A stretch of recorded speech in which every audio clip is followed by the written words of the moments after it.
Gather round, we got no gods to please. Saturday night, no sermons, just ease. Discussions flow like midnight breeze. No prophets here, just minds to tease.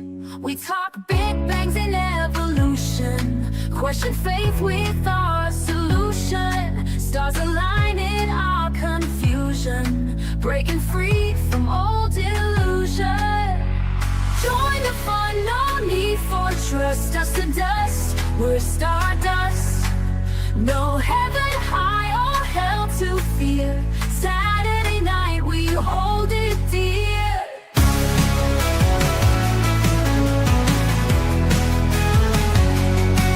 Fun and laugh at myth believers. Here we're all truth seekers. Open hearts and swift deceivers. Make your stand, no hidden levers. Raise your glass to reason's thrill. No ancient text, it's our own will. Debate till dawn, feel dull and chill. Saturday night, we've got the skill. Echoes of a godless choir. Like the world, we spark the fire. Free our mindset to inspire. No holy walls to take us higher.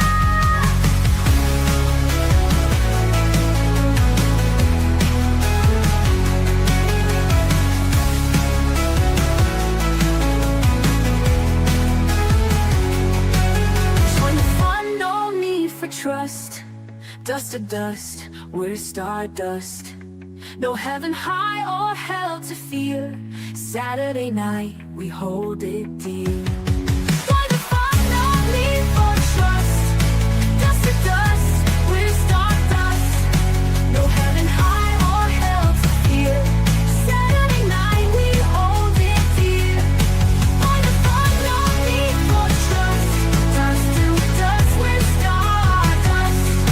No heaven high or hell to fear. Saturday night, we hold it dear. Fun and laugh at myth believers. Here we're all truth seekers. Hey, hello everybody.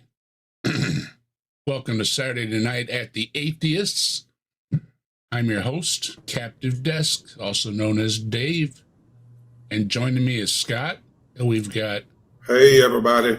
Robin joining us, as well as Mike from Answers in Atheism. Hello, hello. Oh, good. I was about to text Mike and tell him to get his ass on Snatter. Oh, There you you were go. going to bug me? God I was damn, going to bug you. I could have been taking a nap. Good. Dave, it's so good to see you. Thanks for Yeah. stopping by, Robin. I appreciate it, and I appreciate you guys co-hosting and filling in for me while I've been down and out. For those of you that haven't noticed, I've been feeling a little under the weather, and I just said, screw it, I'm not doing the show last month about I guess been about a month.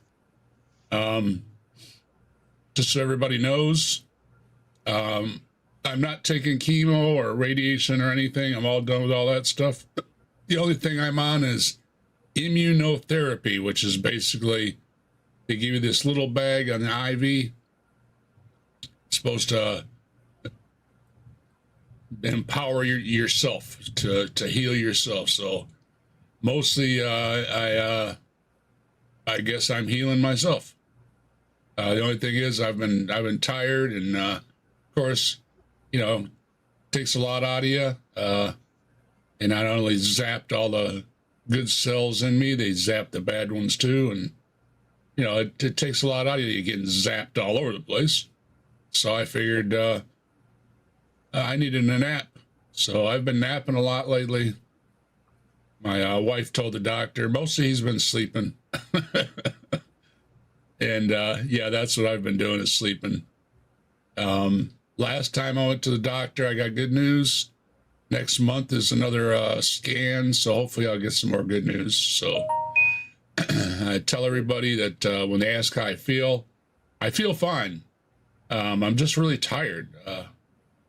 Mostly it's like the side effects and everything, you know, that really nail you.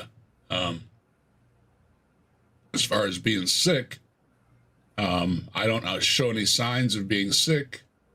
My My memory's fine. My voice is fine. I've got a little hearing loss in one of my ears, but we're trying to address that. I've been in and out of the hospital a couple of times, mostly because my numbers were out of whack. Because I guess my what is it? My one thingy. It'll come to me. That number's out of whack. And when that number's out of whack, it throws your other numbers out of whack. So I got some blood. They were worried about my kidneys and everything, get everything straightened out. So last time I went in, they didn't even let me go home. They sent me right to the ER. Sent me for a 4-day weekend, make sure I was all good before I even went home. Thyroid. So, Hey, yeah. thyroid. Thyroid. There you go. Thank you, dear. My thyroid has been out of whack. So the only medication I'm on now is for my thyroid. They're trying to bring my thyroid number up, which brings all your other numbers in line. Because when your thyroid's messed up, I guess it really messes you up. I thought thyroid mostly had to do with weight, but it regulates a lot of things. Yep. Hello, Miss Desk. Yeah, she poked in and reminded me of what it was. So thank you, dear. Hello, Mrs. Desk. She's been a great help remembering all the things. I got so many doctors and medicines. Sometimes I forget them right to their face. I tell them, "Hey, I'm sorry," but it's a lot to take on. So yeah, they turn up your thyroid, and it brings down your other numbers. So my other numbers are pretty much where they want to be. They were very happy. They want to bring the kidney in a little bit better, but mostly they're all good. So I've been looking good, and as always, I appreciate them. I appreciate everybody looking out for me, sending me messages, checking in on me. Everybody in the chat that's been saying hello, howdy.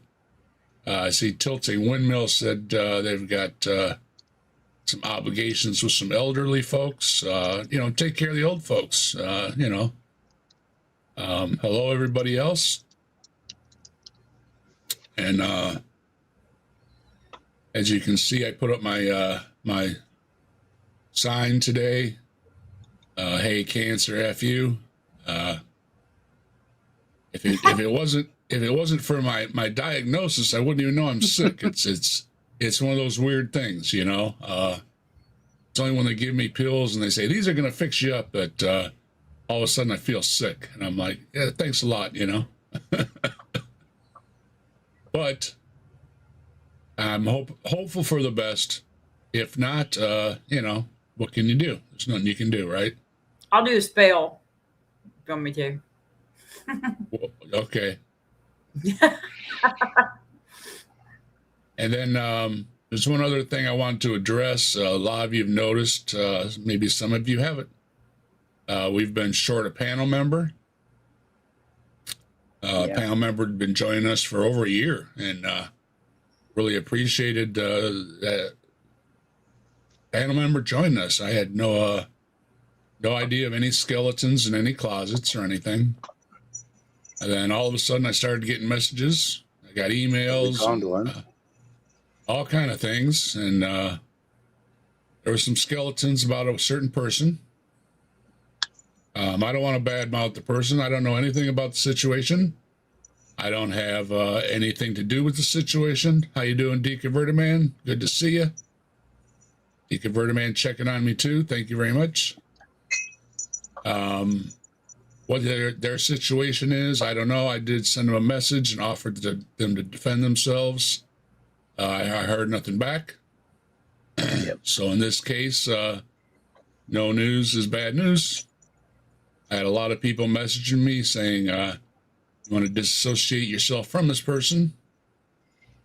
Like I said, I don't know all the details, so don't ask me. You kind of had a wanna lot know- on your plate already, really. You did. Yeah. Yeah. If you want to know about the indiscretions, a lot of people have done stuff. Some channels have done stuff.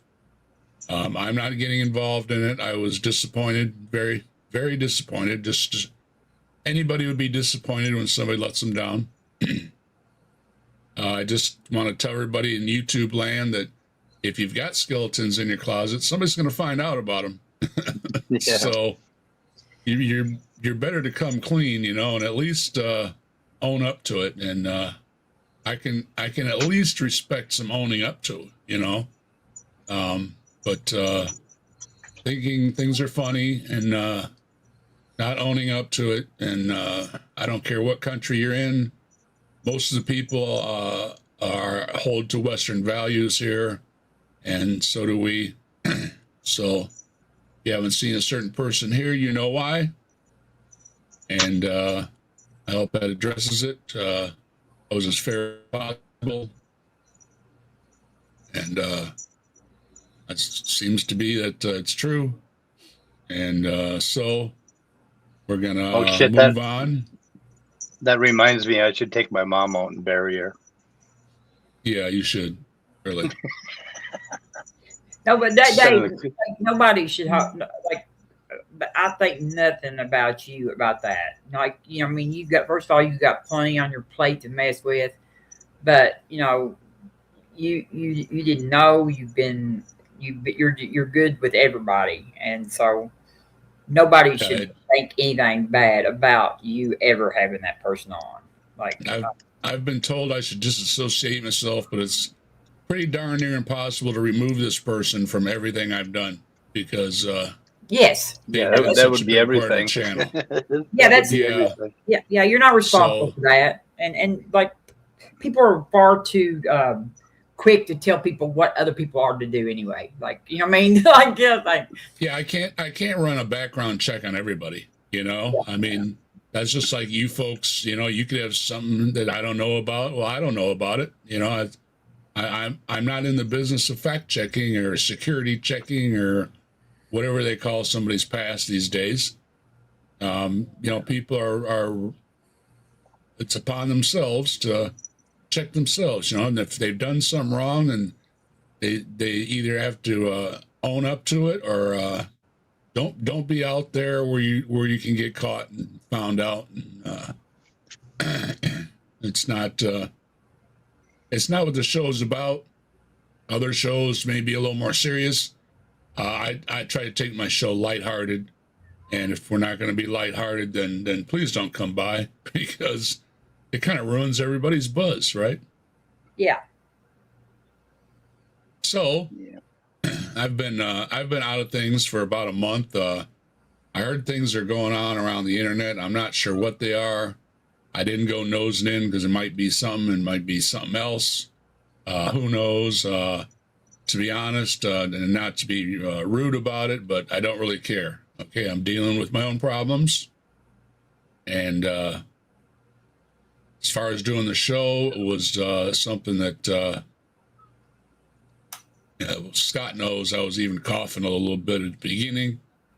I'm still lingering, still dealing with things. So, no offense, but let people, deal with these other things that are going on. I just really, really don't want to deal with it right now. Okay. And I shouldn't have to. All right.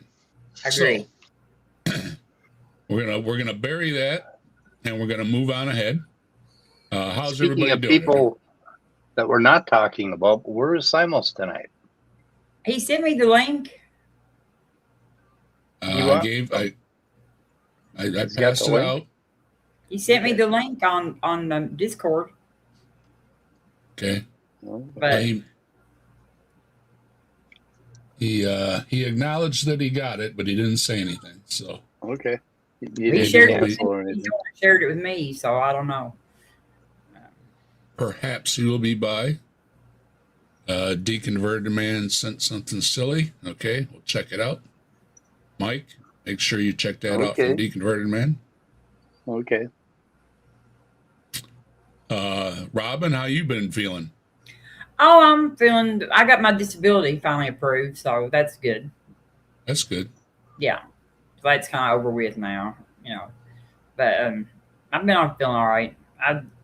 I'm glad to see you back, though. I mean, like, I feel like that we've probably not done as near as good a job without you. So, Well, thank you very much. Yeah, we got no introduction. We got no toast videos. We just suck without you. Those toast videos. Mike has No toast videos. Mike is a lot. Yeah, Mike has got near as much entertaining stuff going on. You know what I mean? Where's the? Here we go. We got some toast here for you. We love toast. We love toast. We love toast. We love toast. We love toast. There's some toast for you, Mike. Speaking of, I have been eating a few things. It's so nice. I had a bowl of cereal the other day. I had a couple bowls. Tried a couple different types of cereal. I had some Life cereals, some Cheerios. So I'm getting a little bit of taste back. Had a popsicle last night. It was kind of bland. I was kind of disappointed, but I am getting a little bit of taste back. I've never really had a appetite problem. It's been a taste problem. Mostly I've been drinking milk, but even that doesn't have like, the milk taste, no offense, Robin. You still have that problem even though you're off chemo? So it's... Yeah, the doctor, one doctor I was talking to said there might be something to do with the surgery. Maybe they nicked something. Maybe I have a leftover. Hello, Chris. How you doing? Thank you very much. Good to see you around too. It could have been something from the surgery. Like I said, I came away from the surgery pretty good. No problems. A lot of people have problems. You could tell somebody's had something operate on their brain by the way they talk or the way they remember things or different things. I've had very few problems trying to remember some cursive and some silly things like that. But mostly I've been pretty lucky. So they didn't seem to have really messed up anything in my head. And one of the things they tell you is that you can come out of surgery totally not you. You cannot remember people. You can not talk right and think right and walk right. All those kind of things. And where it was, and Mike knows on the back and on the outside there, I was really lucky that they didn't have to go digging or anything and mess with anything in my head. So it could be that just from the surgery, it could be a leftover. Now, right after surgery, I was fine, but it could have crept up. Who knows? It's really hard to tell with the brain. They know a lot of things about it, but they don't know a lot of things about it. See what the doctor says. See what the neurosurgeon says next month. I'll have another scan and see what he says about my noggin. I still got some puffiness, but they say that's normal. So not too worried about it, but I keep an eye on it. Doc says it's just part of surgery when they cut your bone and everything, that you do leak a little bit. You get a little puffiness in the back there. So, but it hasn't bothered me. Only thing that bothers me is these dang creationist videos. Oh yeah, you still watching them?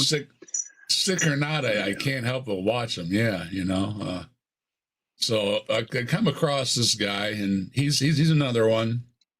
Thinks he's got it all figured out. The Bible's right, and doctors and scientists and everybody else is wrong. So it's a typical thing. There's plenty of them out there. I always look for the ones like this guy that only had a few hundred views. Or looking around, I didn't have much time, but anybody wants to look around, find out who this guy is, he says right out he doesn't have a degree or anything. So, yeah, go ahead, Mike. D-Man sent me a video by Brett C.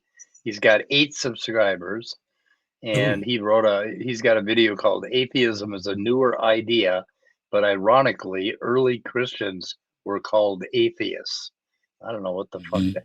I did watch it, and he is something else.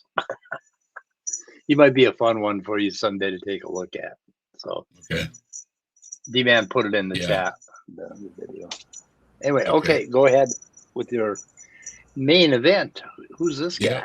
What we got? I did chop off the beginning because it had a different guy on doing church stuff and whatnots, and so the first half of the video is another guy. So, but I sent Deconverted Man said he sent it. So the second half of the video is the guy that's actually doing this, and I guess it's a series. I didn't look into what else he has, but it could be interesting. One thing I know is he drinks way too much coffee, it seems. He's really hyped up. Harvesting Hope. Harvesting Hope, yep. He's got three questions atheism can't answer, and of course none of them have to do with atheism, which I enjoy as well. So we put it in there, and hey buddy, look up what atheism is. I mean, I don't know how many. I watched a Logic video the other day, and some other things. I love watching Logic videos. I'm glad Logic is feeling much better. He had a little surgery on his gallbladder, and got to see him without his mask on. Believe it or not, I know what Logic looks like. So yeah. And there's Simos. Oh, you gonna put him in? Here we go. Hello, Simos. Simos. Hello. How are we feeling? Yeah, hang on a minute. Let me just get my system sorted out. There we go. Yeah, hello everybody. Hi Dave. It's very good to see you again, mate. It really is. I've missed you. I missed all you guys too. It's another reason to do the show, and my wife was very happy I was doing the show because she seemed to kind of know that I missed talking to all you good folks. Hello, Top Dog. How you doing? Yeah, I'm okay. Thank you very much for asking as well, Mike. Appreciate that.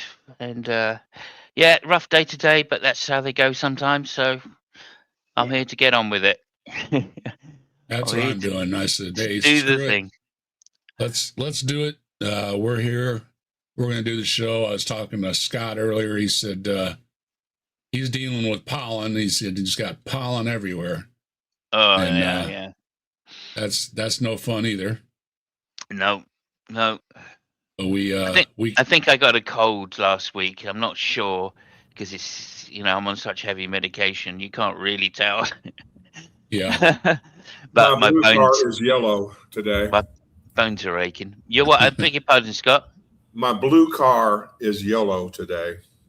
Oh, really? Is that much pollen? With pollen, yeah. Oh, I see. Jeez. Another advertisement for Texas. Yeah, really. Yeah. It's about that time here too. I haven't really noticed, but we should be getting it too. And I find it's worse. All over the cars. A cold is worse when it's in hot weather than when it's in cold weather.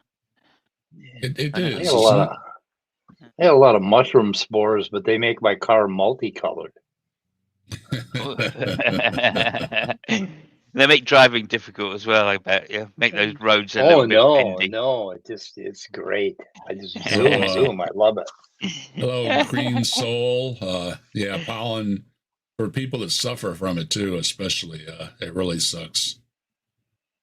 You can just be sneezing away and not even really bother you. Just get so much of it, especially on certain days when there's everywhere.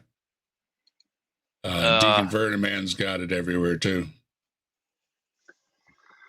Yeah, I feel for you.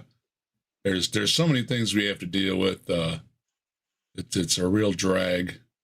And then you got us folks with serious problems that just don't help at all. And That's right. That's right. Like normally I'd just brush a cold off and just not even think about it. But like now it's, oh my God, my shoulders are killing me. My bones hurt.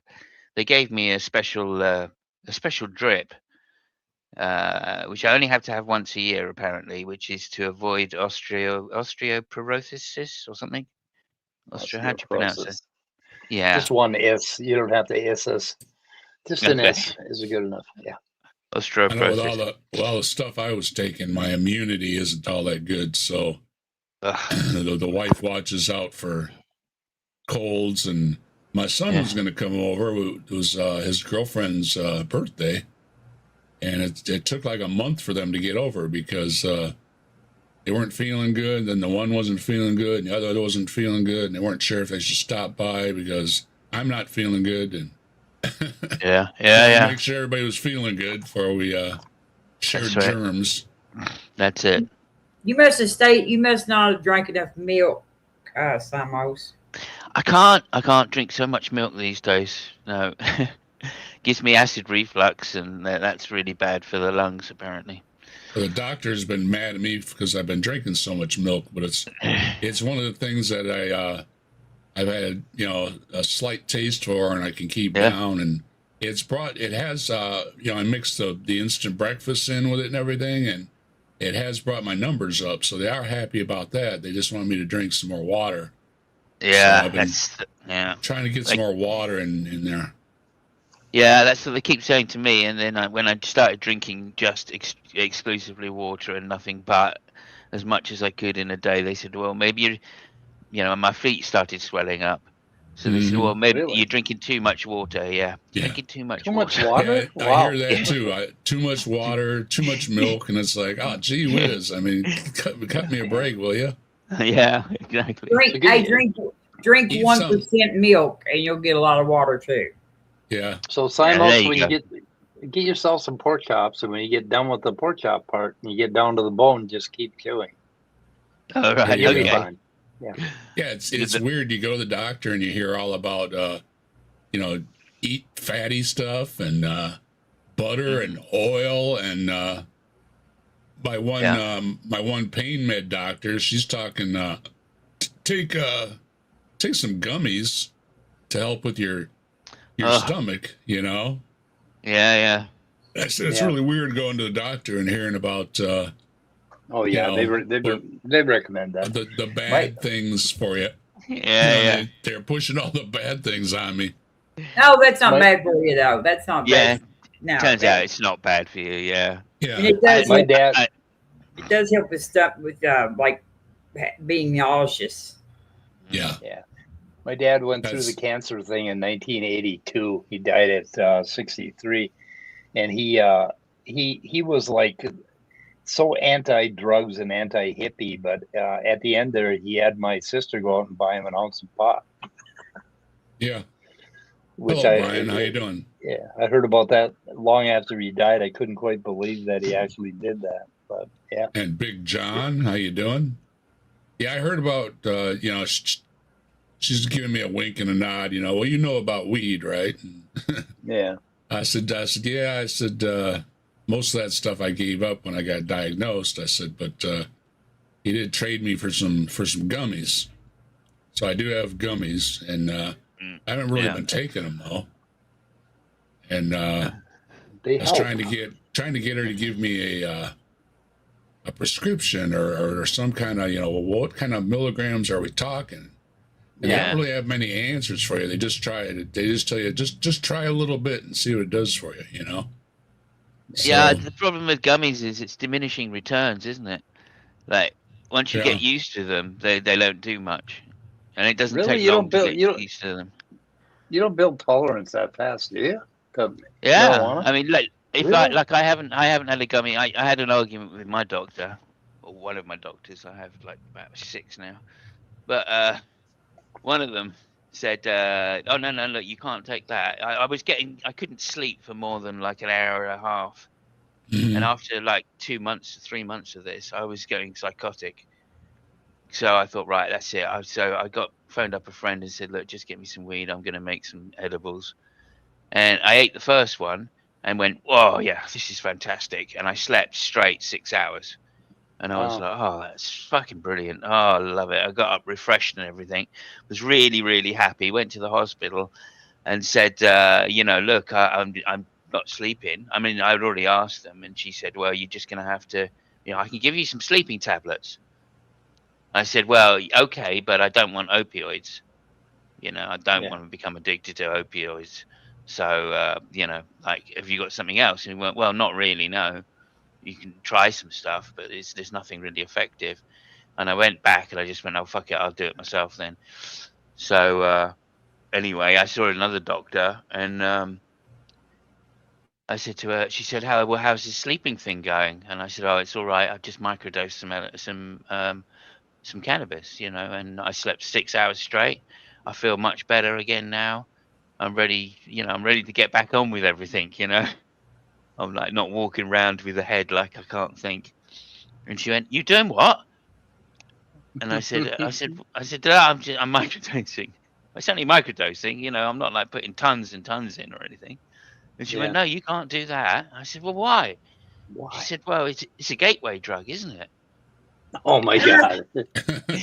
I went, do you know how old I am? Do you know how many drugs I've taken in Gateway my life? drug. Have you any idea, right? If I had died like 30 years ago, if it was a gateway drug, darling.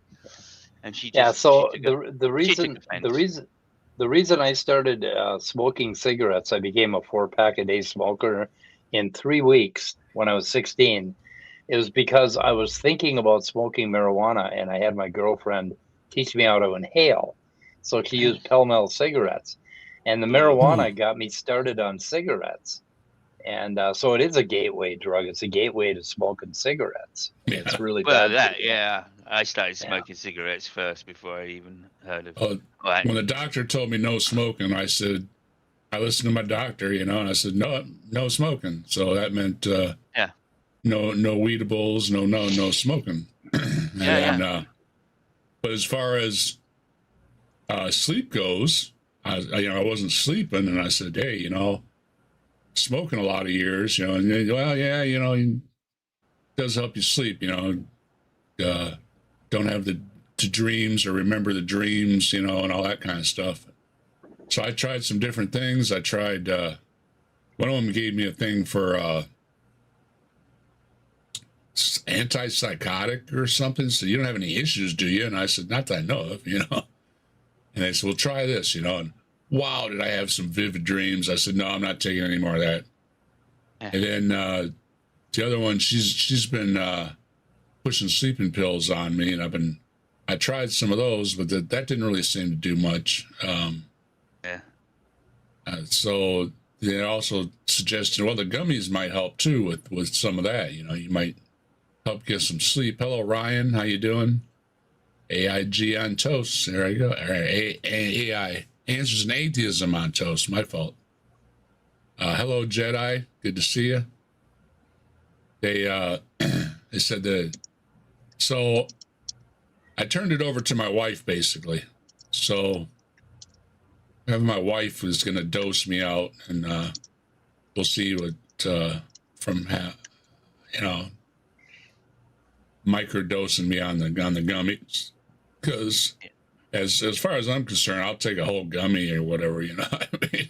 Yeah. I'm a partier, hey, give me that, Yeah, I think even if they don't affect you, they'll be a really good anti-nausea drug, and settle your stomach and stuff.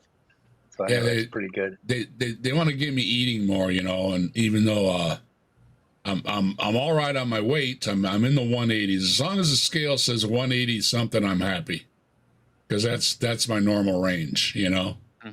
So if I'm around 180, then I'm happy. But they want me to diverse a little more, not just eat and drink the same thing, which I understand. It's not good for you, and it can bind you up. That was another thing I had, was being bound up and then having to take pills for that to unbind me. And anybody that's been bound up knows that sucks too. So, you don't want to tie your system up. You want to keep your system going, keep everything in check. Such a delicate So- balance, isn't it? Just to try and Yeah. keep things together. You got to be so disciplined. It And is. I find it very, very difficult because like I'm putting weight on at a horrendous rate right now, and I'm just like, how am I going to stop this? But because I'm on the drugs I'm on, I'm always hungry. I'm just Yeah. always hungry, Yeah, And I'm see, like, what am I had the supposed to do? munchies too, but I just now it's been the last few months has been the taste. It's like ew, and then so it kind of kills the munchies. But what I can put away though, especially with the milk, I've been putting it away. I put the powdered milk and the instant breakfast and all that stuff that goes well mixed with the milk, and just wash it right down. So it does bring the calories up, which the doctor was happy about. But they aren't happy that I'm putting away all the milk. But I put away too much water. What are they biased about milk? What are they prejudiced against milk? What's a good deal with the milk? Well, it's not, the milk is good for you, but it's one of those things. It's too much of a good thing. You know what I mean? If you have too much of anything, it's bad for you. Does it interfere with your medication or something though? It'll bind you. It'll bind you up. It'll clog up your system. Yeah.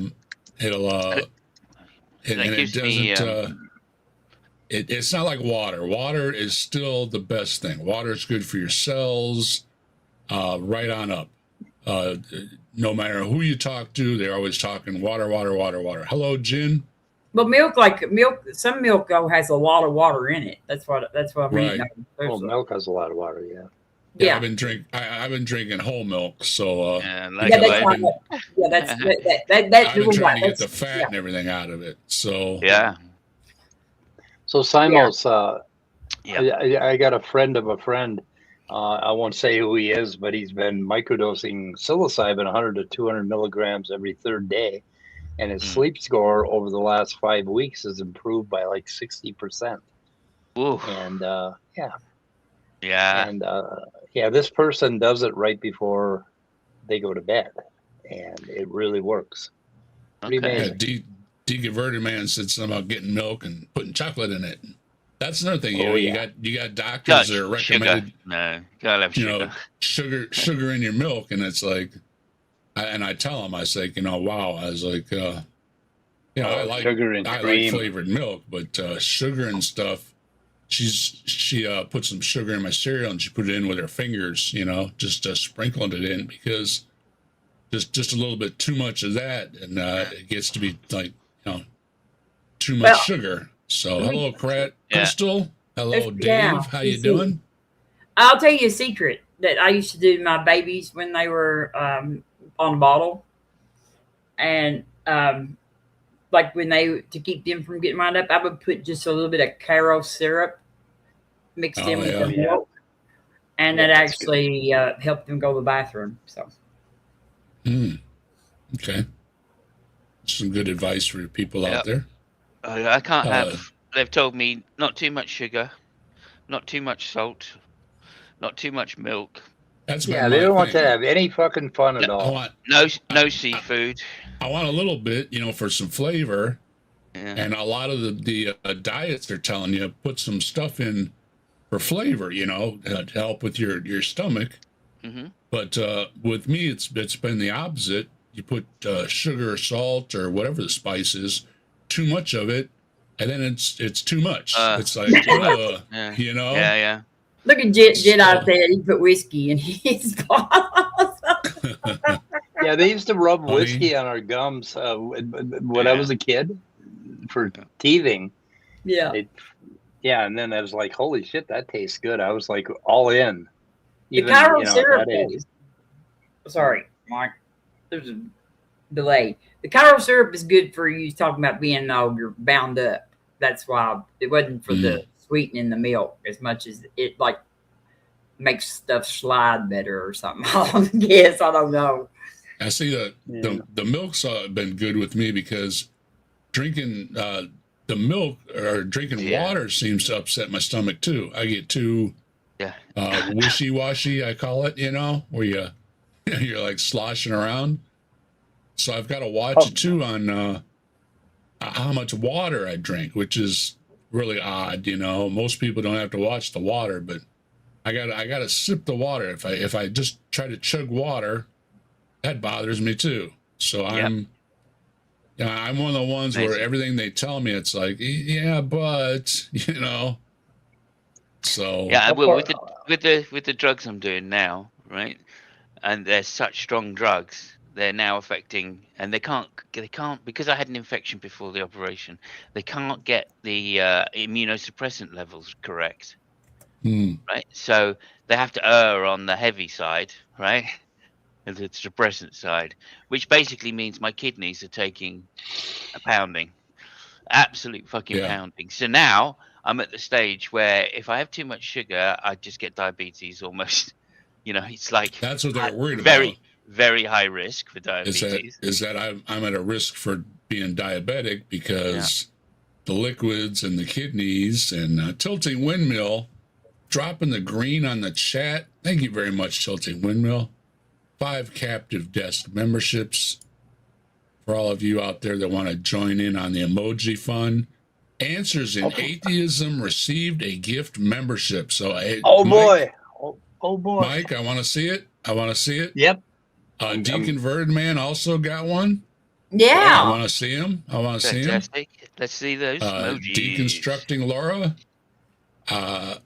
Isaac Beer. Isaac a beer. Can't be Isaac a beer. I sick of beer. I'm very sick of beer. And Hunter Biden's laptops. Hey, Jay, how you doing? Tilting Windmill. Like, hope word gets to you. Good shot. Deconverted Man is fucked. That was well aimed on by Tilting Windmill and Tilting How Windmill. far have we gotten on the video? Yeah, screw that video. Screw the video. We haven't spoken to each other for weeks. Did you cut out? We need to figure out our intestinal problems first. Did you cut out the singing part? No, we got a salute to Tilting Windmill here. Dave, did you cut out the whole singing part at the beginning of the video? No, it was in there. Oh, okay. Yeah. You were too busy napping, Mike. Yeah. You rock, let's rock with the fire in our veins. Rock on to the skies, to the thunder and rain.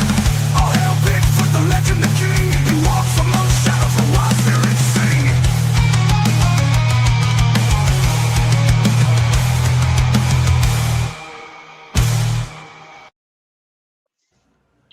And thanks a lot, Tilting Windmill. You rock, and I hope your relatives are feeling well. Take care of them, okay?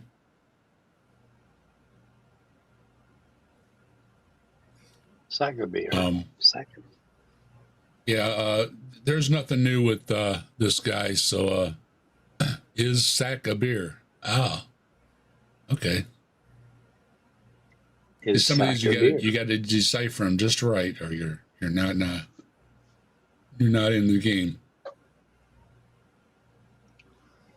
I see the custom emoji, but I don't know how to use them. You just click on them, just like any other emoji. Oh, I can do that. Oh, there's a little button down there with a smiley face, just in chat, next to the chat marker. You just click on that, and there you go. I just like Answers in Atheism. We got Robin Webster joining the fun as well. Robin joining 5 captive desk memberships. Thank you very much, Robin.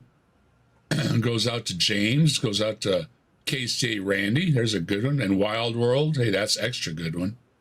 Yahooligan, Jason, good to see when he stops through. And TV Media Action News. I'm not familiar with that one, but welcome. I am with Wild World. If you aren't familiar with Wild World, check out Wild World. They have some great stuff like Nat Geo quality. Deconverted Man loading up on the emojis. Way to go, Deconverted Man. We'll get you. You rock too. We'll get you with the new rock. Let's see.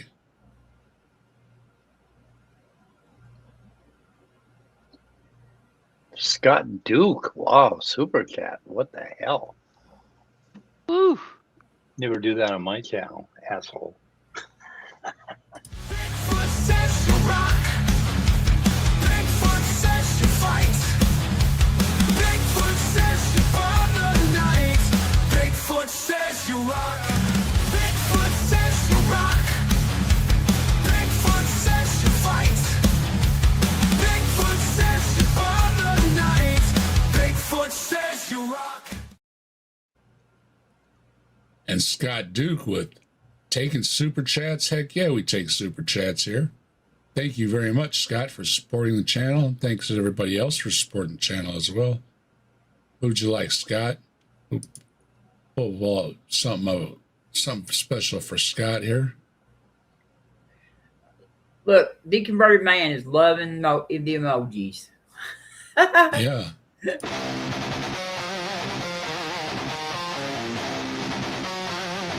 Not That is a great tune.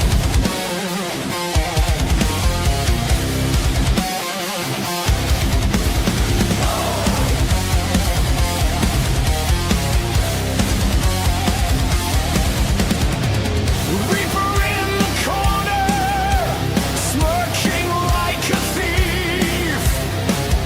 Your sight is dull, your game is brief. I see your shadow, but I don't play. Have your reaper, live another day. Live another day. Live another day. I won't fade away.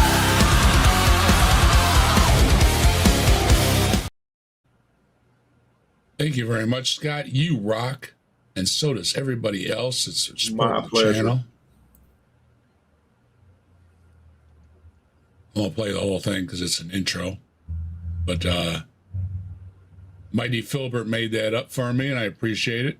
Well, that was a great choice. Giving the finger to the Reaper. And Robin Webster also became a member. So, Robin, thank you very much. Appreciate you. We love toast. We love toast. We love toast. We love toast. We love toast.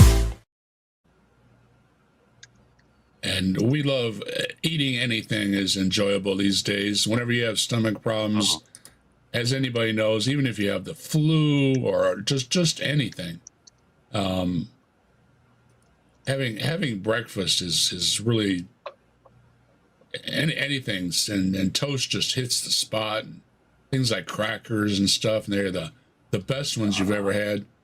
And Tilting Windmill has been around for 11 months. 11 months. And it's hard to believe 11 months. You know, that's a lot of... We love toast. We love toast. We love toast. We love toast. We love toast. lot of toast. I And I think hope Tilted Windmill has missed that song as much as anything. That's a good song. All right, well let's see what let's see. Let's see what our speaker has to say for this evening. Hello, Skeletora. How you doing? Good evening. Jail, hello. How you doing? Jill, I mean.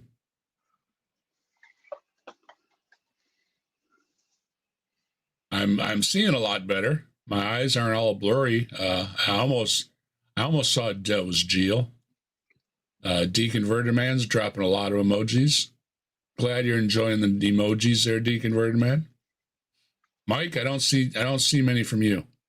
I did some. I did emoji. I did answers in atheism emojis, and then I put together a little story. I don't know what the fuck that last one is. What is that last one? The red one with the blue bottle? The spirit away. Oh, is that what it is? Yeah, you spray that on somebody. Ooh. And makes the spirits go away. Better do that on my. Yeah. There we go. Yeah, the more emojis you get, the more they give you. So I don't know what my count is up to, but just so everybody knows, if you want more emojis, then you got to buy more emojis. And the more emojis there are, and more people that have emojis, the more emojis they give you. So that's how it works. Let's see. So let's bring in the pastor here and see what pastor has to say. Let's look down on some people for a change, hey Dave? That's right. Dr. George Wald, Nobel Prize winner in biology and the professor of biology at Harvard, said this: there are only two possibilities as to how life arose. One is spontaneous generation arising to evolution. The other is a supernatural creative act of God. Well, he's a bit of a dumbass. That professor guy that he knows at Stanford. Yeah, if he thinks it's a false dichotomy, I mean, shame he wasn't a professor of philosophy because he'd know different. What did he say? Did he say Wald? W-A-L-D? No. I don't know. It's always a red flag, though, when you're giving a science lecture with a bunch of musical instruments behind you. I think he died. That George Wald died. Nobel I'm biologist. Not surprised. He probably saw this video. Fell over on the spot. He was against Vietnam. That was his claim to fame. It looks like. Yeah, but he died. Okay. Oh, what a shame. Gur, where? Yeah. I know. I saw Gur on the chat thing, but I don't see him over here. There's Gur. Hey. Hello, everyone. Hey, Gur. My boot would like to say hello to Speed's ass. All right. Oh, yeah. Your mom wants to say hi to you, too, so let me put her on. Good to see you, Gur. She's busy on her knees right now, I'm afraid. Yeah, she's on her knees. I can get her up here. Help her up. Help her up. I forgot that was your nickname because I thought he was talking about Speedy Romans. I was like, these Speedy alone. Speed of sound. Speed of sound. We don't want to forget that. Speed of pudding. You just keep getting all those aliases. Yeah. Yeah, anyway, no, I can think of more ways than spontaneous combustion. And he uses that wrong too as well. Or God done it. There must be another one. Yeah. Maybe aliens, I think, is the current spontaneous. He's using pasture as spontaneous, and that's, as anybody that paid attention in 5th grade knows, that's not what Pasteur was experimenting with, but they like to use it because it's called life from non-life, so they used to use it whenever they can. Also, I think that there was something called the word spontaneous was used in the 17th century when they didn't know about much. Yeah. Right. Yeah. Everything was just spontaneous. No, they thought that like specific name for it. Sorry, Robin. Meat just like I can't remember what it's called. Meat just like the maggots came out of the meat. Like maggots is one example. There's a famous one of a guy. Mice came out of flour and stuff like that. There's a famous one where this guy put some, I can't remember what it was, some cheese. Put some cheese underneath a basket and then put something on top of the basket. And when he came back, he found there was a mouse in there. And a hole in the basket, but that's besides the point. But, just say, like, if you think that, and he thought, well, there you go. Cheese spontaneously created a mouse, Yeah, and in reality, it's the religious view that everything is spontaneous, that all of a sudden it was there. That's right. That's religious viewpoint. He was. Yeah, every time I uncap my catnip, I get 3 cats spontaneously formed before my eyes. Yeah. Yeah, they just show up out of nowhere. So Wald's comment was in the Scientific American 1954 article on the origin of life. He said the only alternative to spontaneous generation was supernatural creation, and there is no third position. But anyway, it was 1954. What the fuck? Brian says he's subbed to Anton and Becky, both good stuff. Yes, yes, very good chance. Is it just me, or is that the ugliest guitar I've ever seen? That green one, like. Yeah, it is pretty ugly.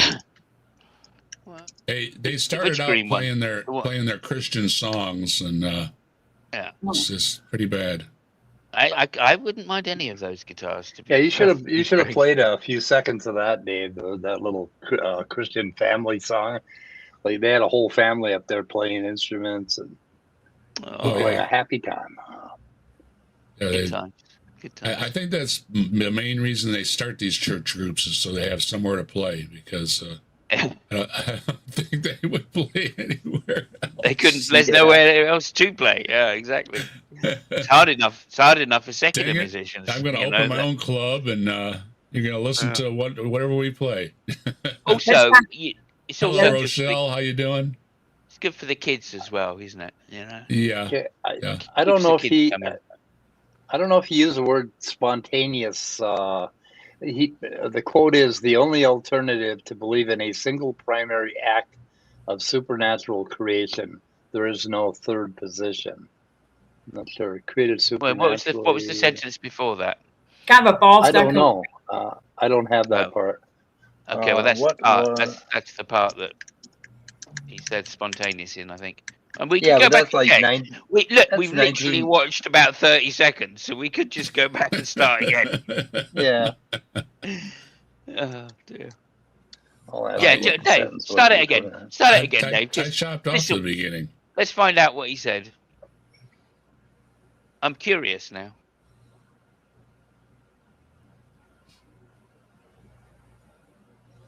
Oh, let's see.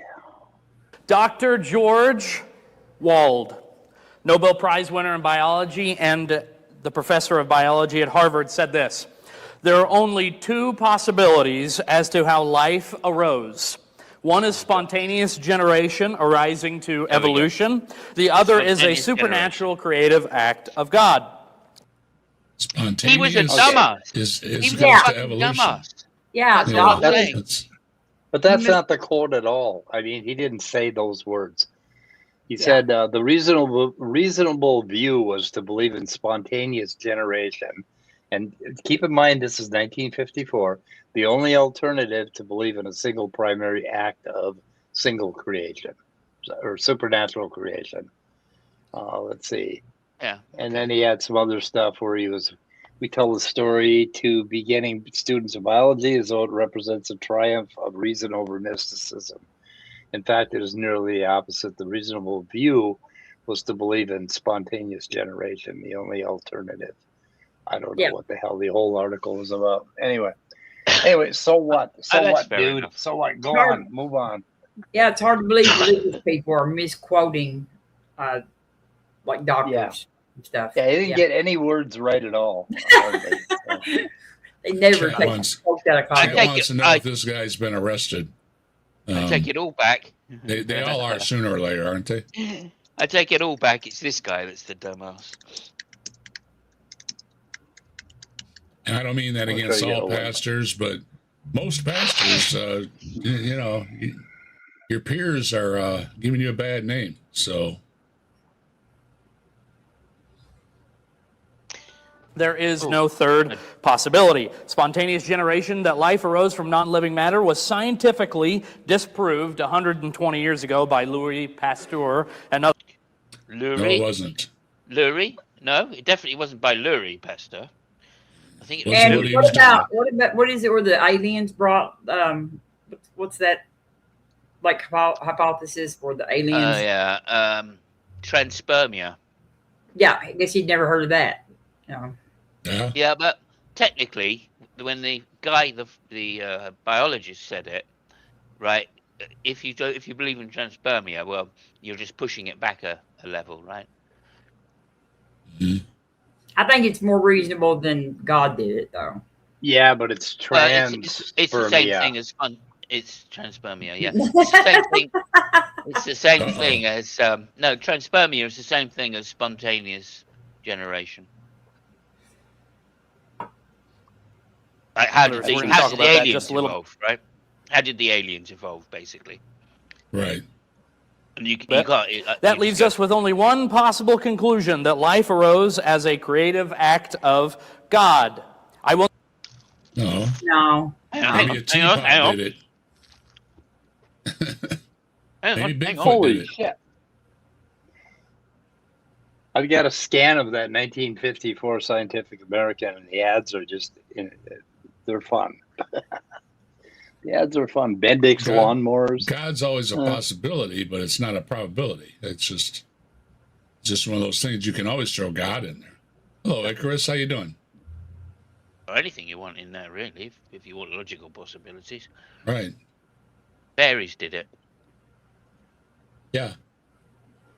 You can say anything did it. Magical unicorns done it. Turtles. That's an easy answer. Turtles. Yeah. All the way down. Turtles all the way down. Give me some lip stuff here. Mm. I'll tell you one thing. We must be doing very similar drugs, Dave.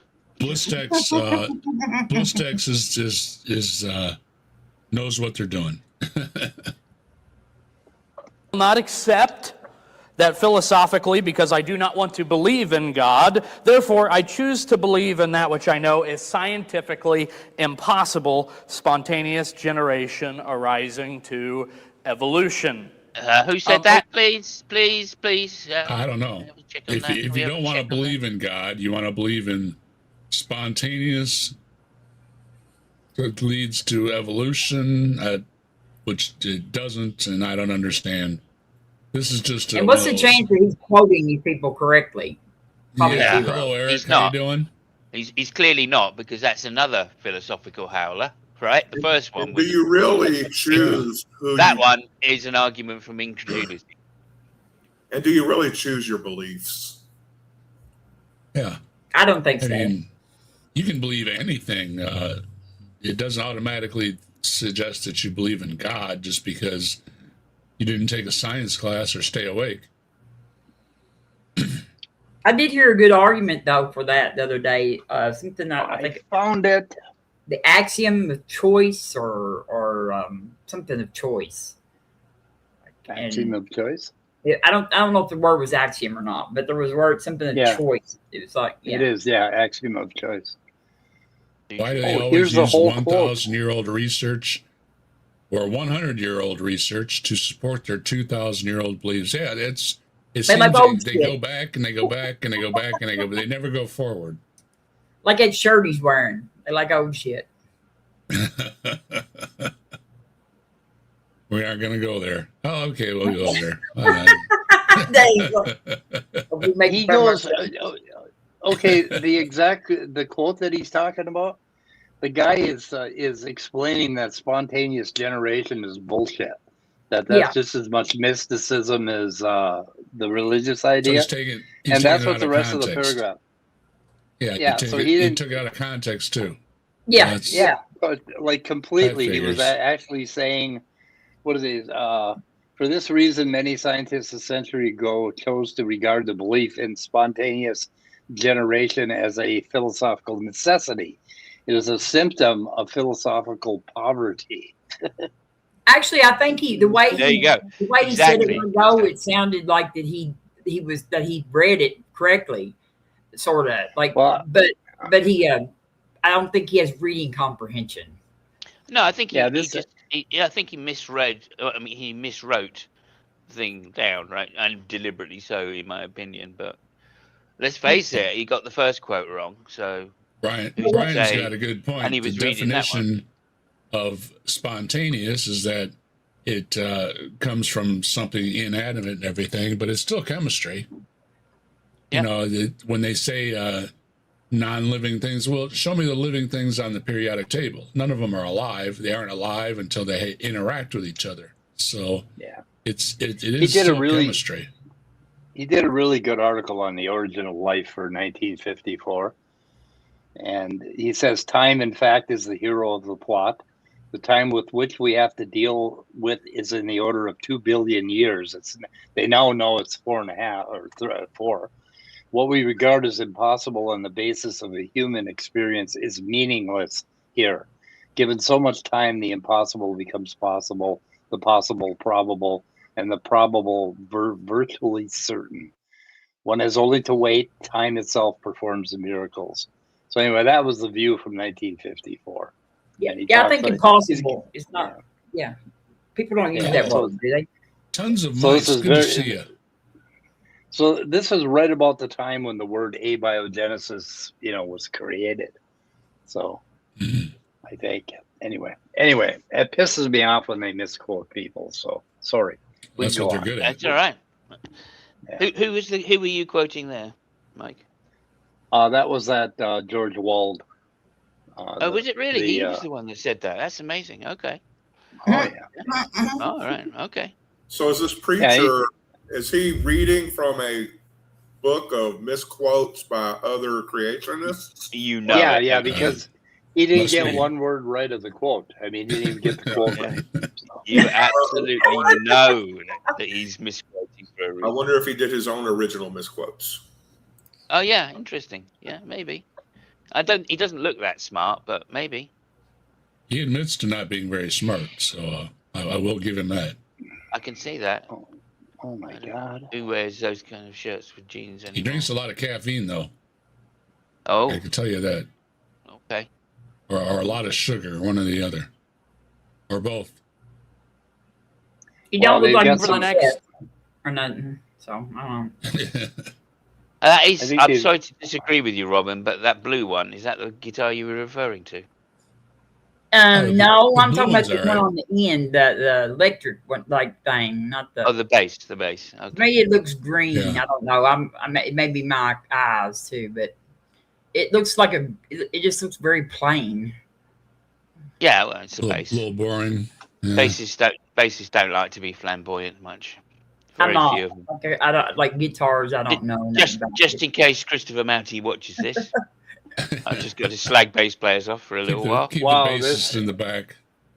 Okay, the Scientific American magazine that he's quoting from has a advertisement for a circular slide rule.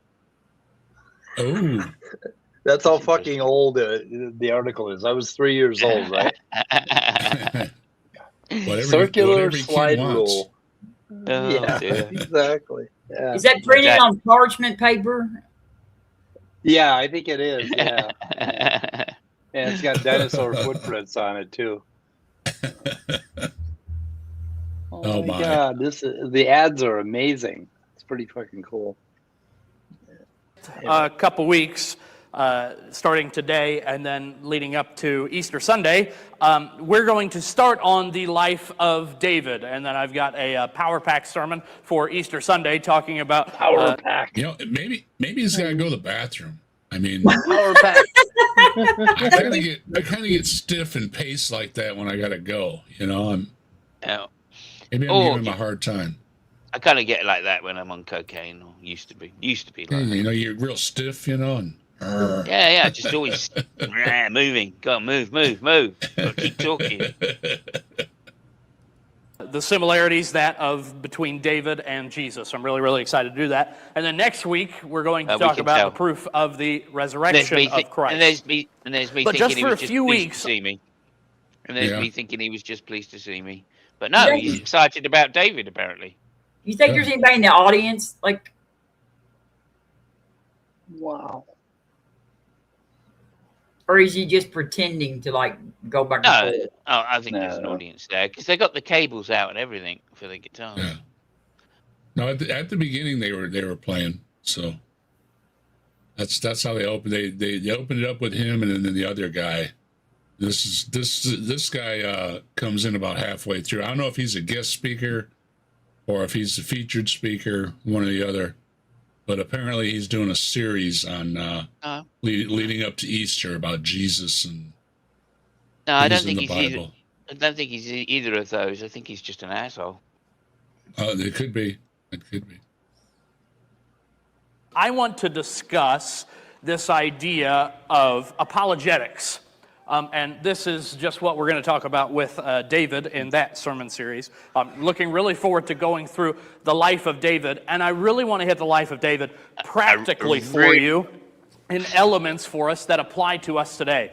David takes up a huge chunk of your Old Testament, from 1 Samuel to 2 Samuel, obviously. And so we're going to be talking about a lot of those stories and a lot of his life, and I'm really looking forward to that. Thank you, Larry. He's taking up a huge chunk of space while he's talking. Yeah. Can you imagine being at dinner with him and sitting next to him? At least he acknowledges David. I mean, David's quite a guy. I think he spit on the first 3 rows of people there at one time too. Like he spit on them pretty much. I can tell. Like probably when he said that one thing, like you could just hear it. They probably wear their raincoat. They did have breakfast and everything there. It's quite the event. They had some kind of meal there, and they were passing out the plates for offerings, and there was quite a few things that I chopped off. Like I say, the whole first half of the video. We could really be sitting through it. And the music, So, I didn't know if there was going to be anything. And I'm chopping. And then out come this guy, and he switched it all around. So he saved the video. Do you think Goliath could have been a Bigfoot? I've heard the Nephilim are Bigfoot. Oh, there you go then. We're on to something.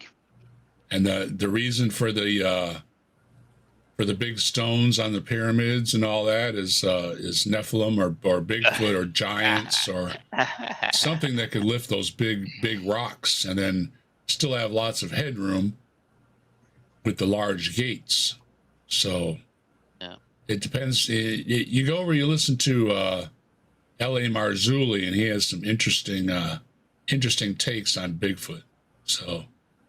But he likes the giants, so he's trying to fit the giants somehow. The serpent mounds and everything is all connected somehow. He really Dave, works hard on it.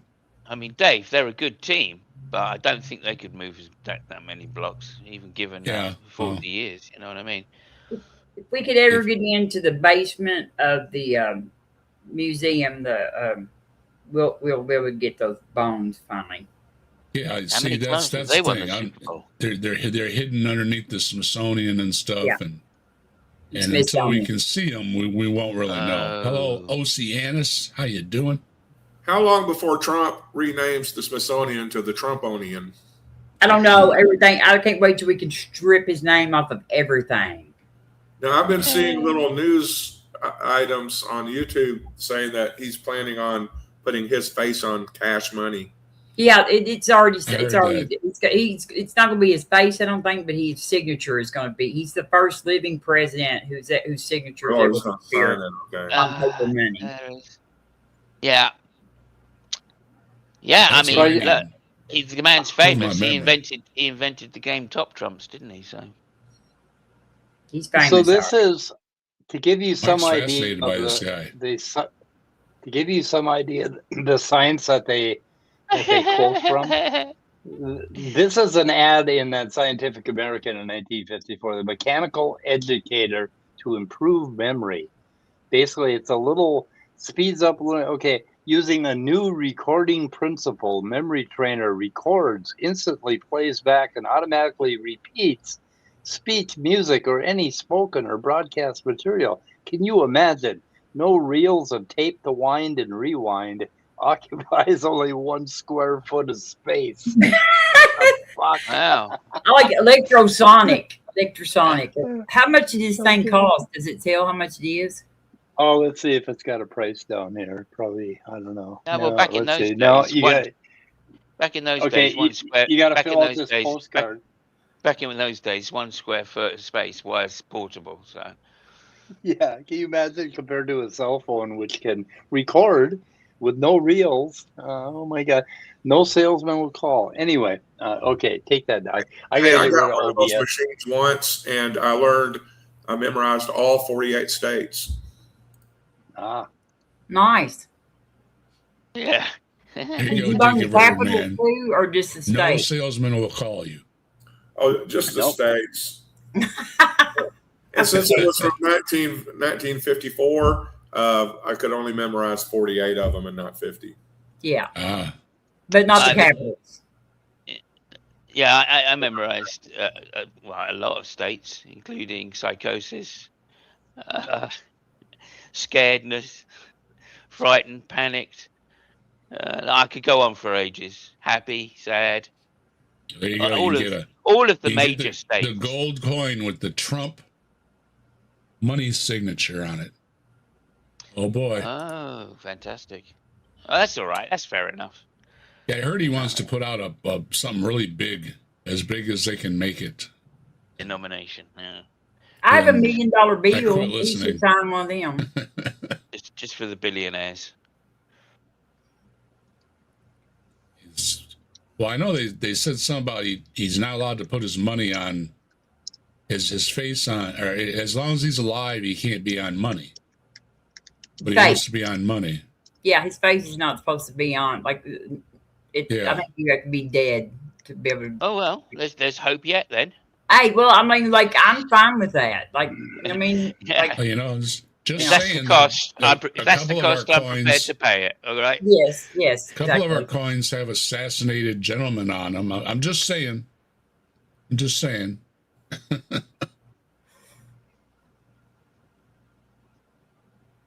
But with this, and leading up to the life of David and discussions on him, yeah. I thought this was important. Because when we read our Old Testament, Can you hold Right. it there a second? it's not Do you think David had a Napoleon complex? Maybe. That's what I was thinking when I go. I wonder how tall David was. He's probably about 4 Oh. foot something. The more I learn about David, the more I learn that he wasn't all that. It really, history kind of blew him up. He was Yeah. more like Andy and Mayberry, you know. For Hey, instance, what's wrong with there's like Andy? 3 accounts of who killed Goliath in the Old Testament, and Wow. only one of them was David. I like Andy. Don't insult Andy. Yeah, that's true. Shouldn't insult Andy.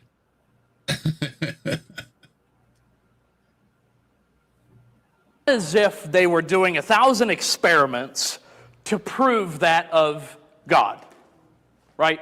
And frankly, even when we discuss the New Testament, even over the last thousands of years, except for the last roughly 200 to 300, do we finally now have this competing notion that science has done away with God? Can I? So It's the almost last like the couple hundred religion was years- holding us back. Like, you know what I mean? Yeah. Like, preventing us from learning stuff. Yeah. And when science finally got to publish things and people got to actually read books and go to schools, they learned things.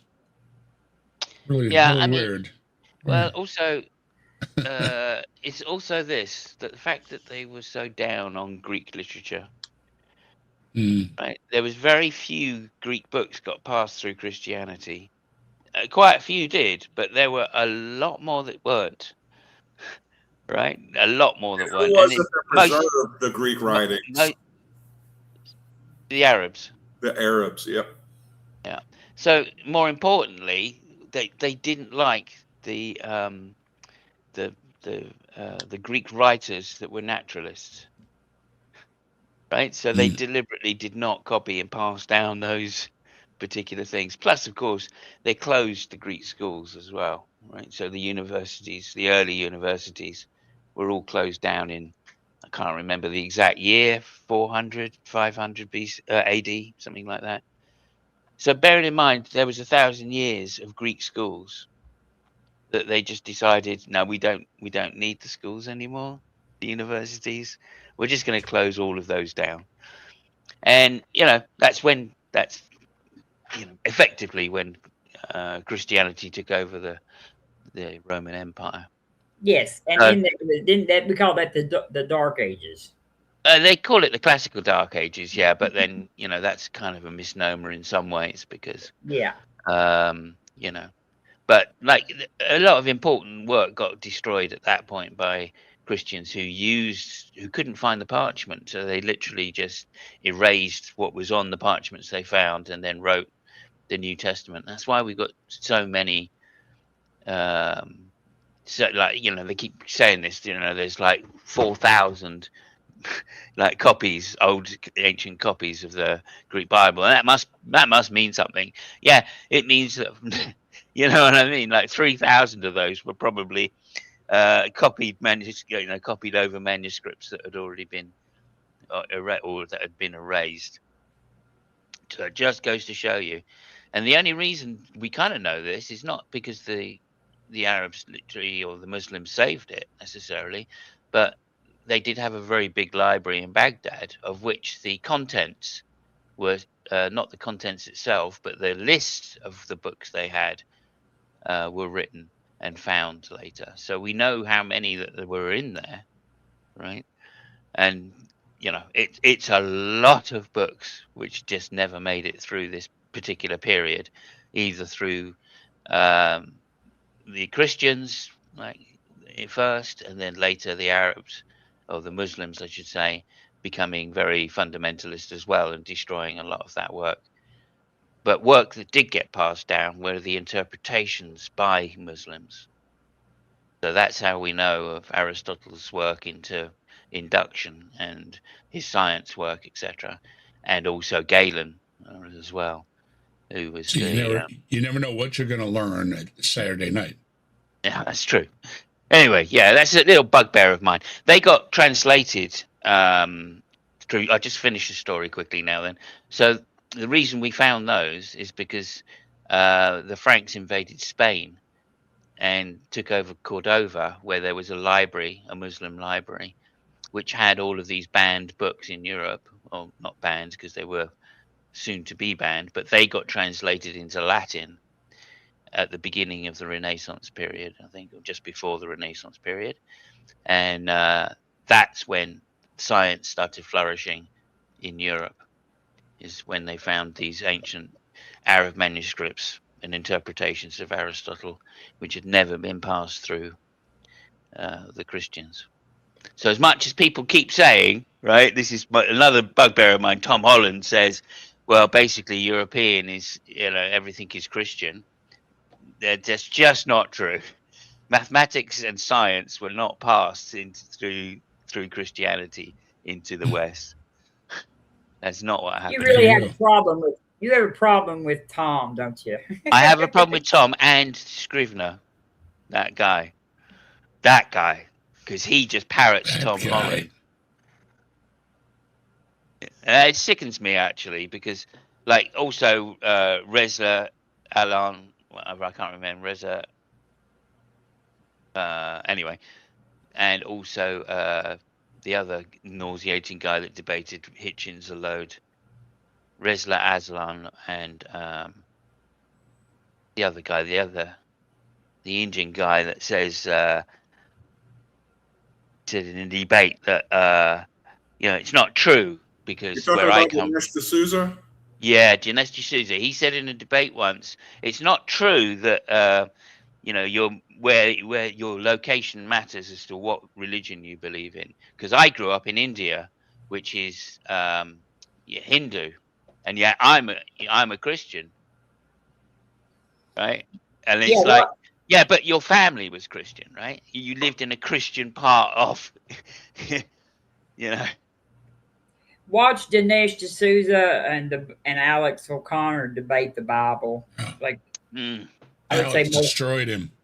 Yeah, I would say most Christians don't really want to claim him. Like that was amazing, and I think he did it. Like what impressed me the most is like Alex O'Connor is I mean, I guess he still is, but he's a big fan of Hitchens, right? He certainly was a very big fan of Hitchens, but I think he's still a fan of Hitchens in terms of the rhetoric.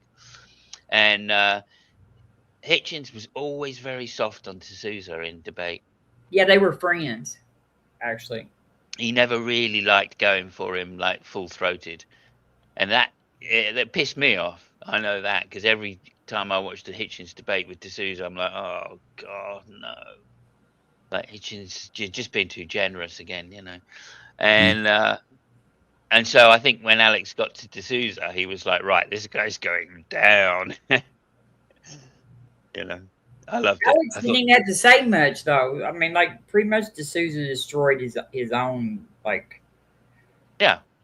Yeah, well, it's D'Souza. He talks too much. And Alex even poured him a glass of water. I thought that was funny. Like when he got thirsty, Alex was Yeah, sitting yeah. there just like pouring him water like he was working for him. yeah, exactly. No, it was a brilliant debate. Alex was fantastic, and that's the best debate I've seen of Alex's. For sure. But I think there was something personal behind it. You know what I mean? That's what I'm saying. D'Souza did seem to get a pass on a lot of things. And then as more and more came out about him, it's like, this guy doesn't seem to know as much as people give him credit for. I don't know why he was such a big name to begin with.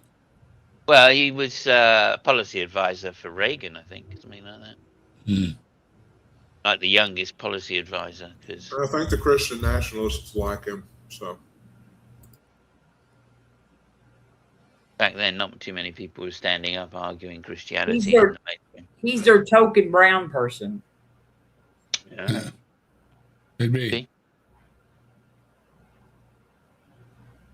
Start Anyway, with there we this. go. Jacob is not a scientific expert.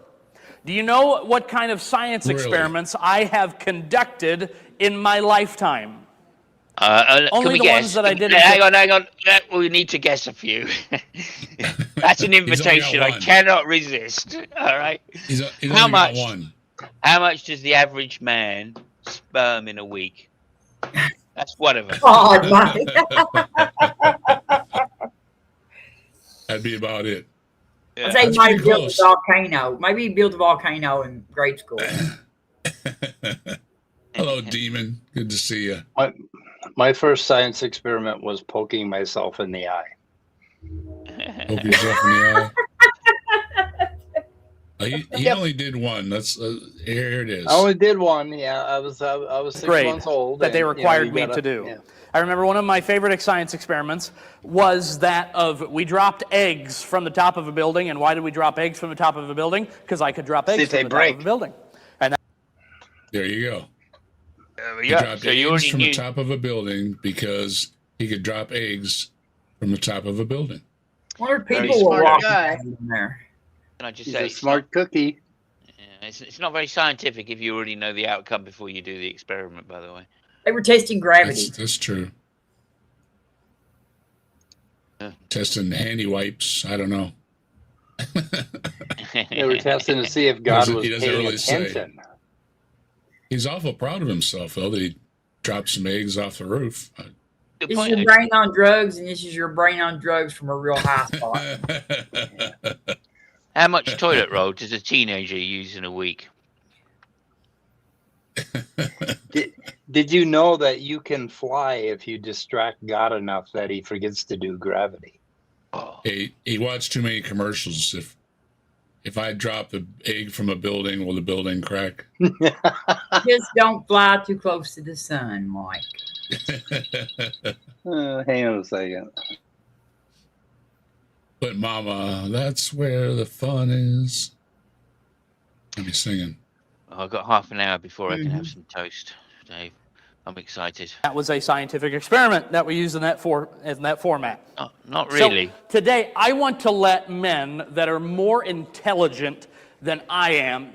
Whoa. Whoa. See, there he admits it. There's a Yeah. high bar. All men are more intelligent than he is. Yeah, certainly.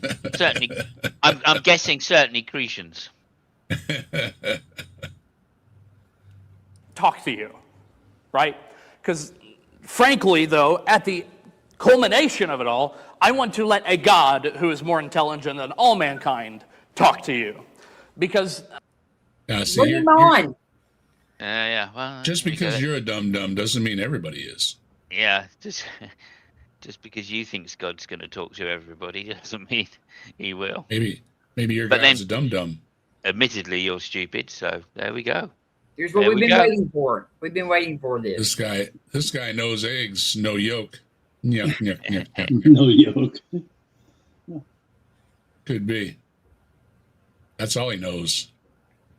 I believe if we turn to not only the words of God, but if we use our reason and our logic that our God has created us with, we come to a very distinct, succinct solution to all of this.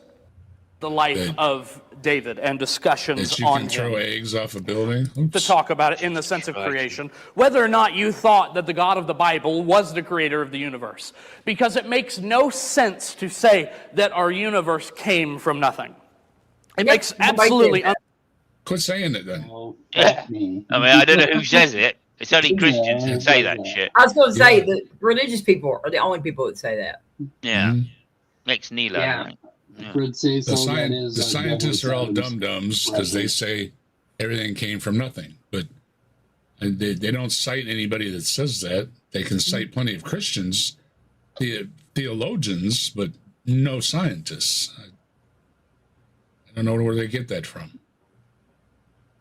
Yeah, it's like that story that Dinesh D'Souza tells, right? You know, science has been climbing this mountain towards truth, and they get to the top, and they finally found a load of theologians.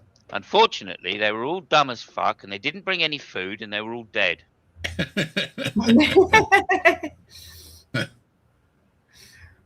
That's not quite how I heard it, but yeah, I like your version better.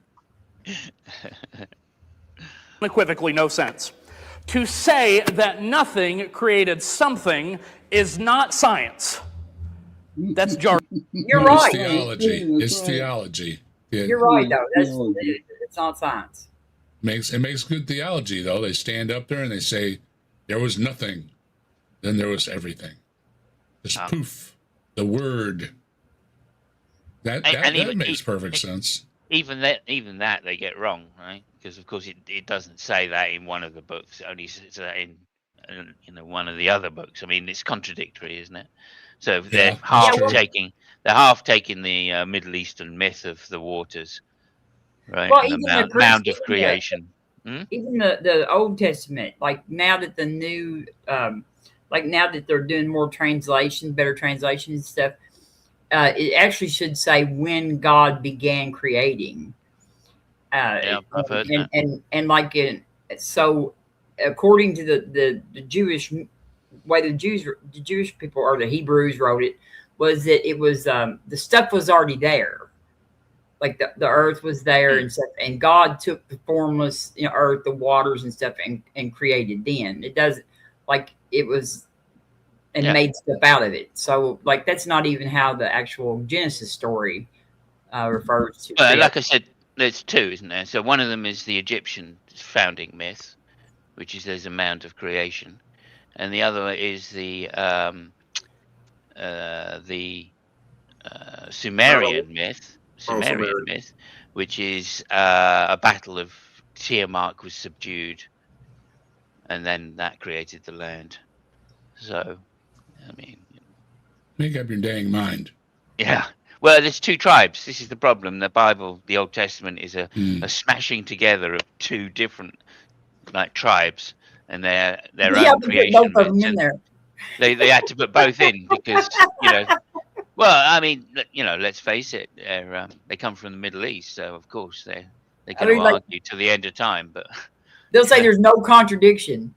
And like the very first book. The very first chapter of the very first book has got like two competing stories.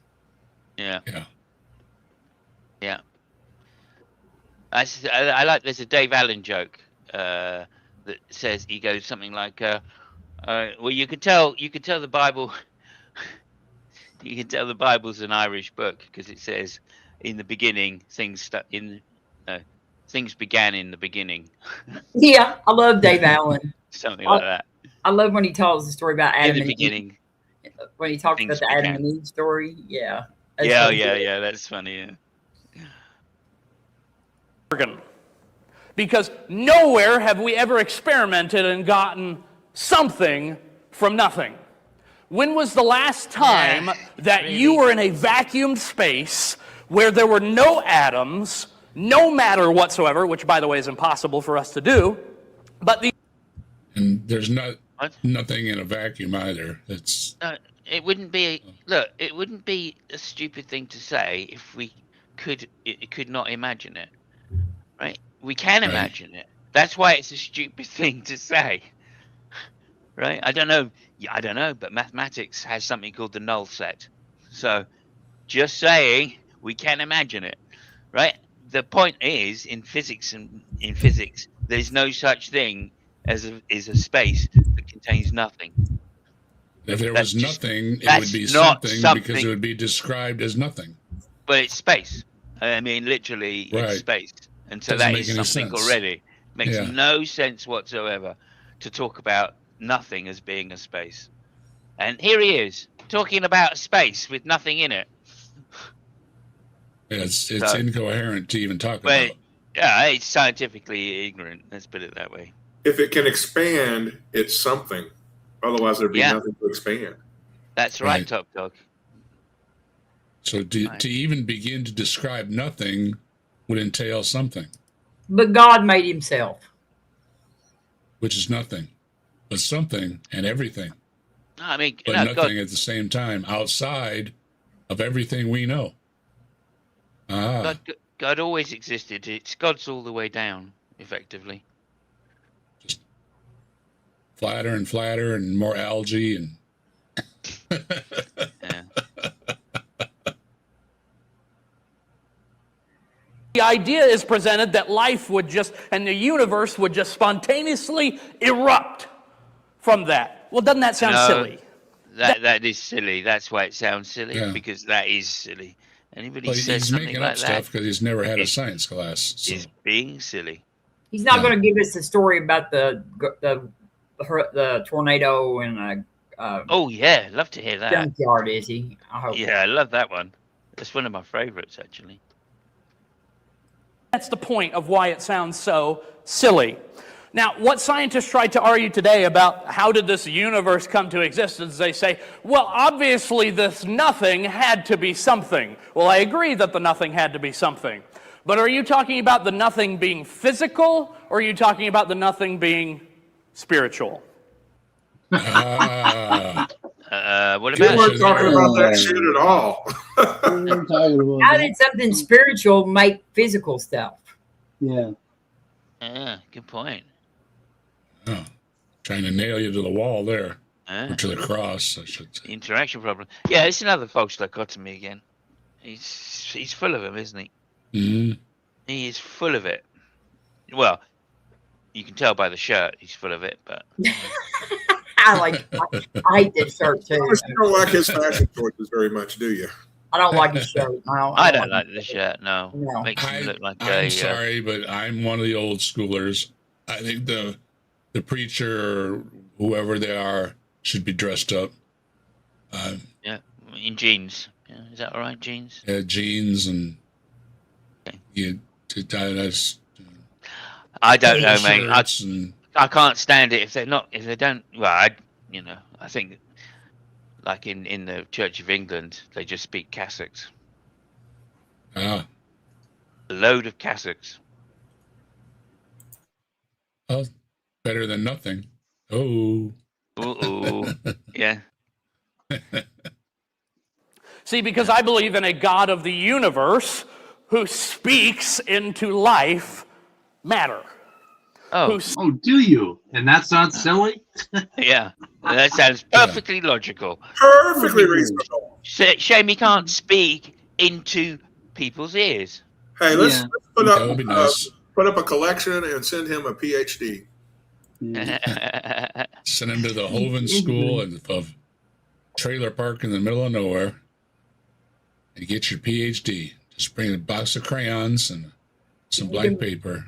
You can be a not a doctor too. Yeah. Give him all kind of letters. Hovind likes those letters behind people's names. They mean something. If God can speak a universe into existence, can you imagine what would happen if they gave him some crystal meth? Couldn't shut him up. Oh my god. Come Yeah, on, that God, would give it a be rest.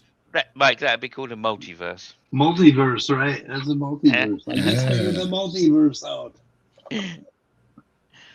Speaks existence. That makes sense. Oh, Does that it? does. That Does makes it? sense. Really? Does it really? Really? Yeah. That makes You sense. speak things into existence. That makes sense. Yeah. There's got to be some little kids in the audience saying, "What?" Yeah. I I'm tried not that. buying I this." tried that once, actually. Oh, did Mike. you? Yeah, I did. I did. I You tried that didn't once. I laugh? tried to. No, I was doing the opposite in some respects. I told my wife to shut up. Oh, I didn't, and I thought, well, there we go. That'll create silence in front of me, you know. Yeah, that worked. Yeah, for I, you. How'd that work? yeah, that works really I well. had to sleep on the couch for a week. Yeah. Didn't work. Didn't work. It never worked for me either when I was a wife. Yeah. Yeah. Well, I If have there to was a say, supernatural being beyond our time and beyond our space and beyond our physical reality, that I could get behind. Something exists that is beyond everything, yeah, and that you can get behind. yeah, Yeah. yeah. Beyond reality, beyond Yeah. everything. Yep. Even if Frank Turek. Yeah. If you just let these people talk, and if you actually listen to them, I mean, there's got to be deconvergence going on everywhere. Yeah. Yeah. Are you in any glass of water, Mike? what's that? Oh, you sounded like you were in a glass of water. Oh, maybe I am. Wow. That's Mike probably switches, the Mike cat. switches headphones and stuff around, and you never know where he's coming from. Yeah, it's true. Well, I'm playing with my cat. So. The cat's doing it. We can hear the bell. Some Is it kind of better now? philosopher saying, captive, deconverted, etc. Hello. Hello. How you doing? Hello. Hello.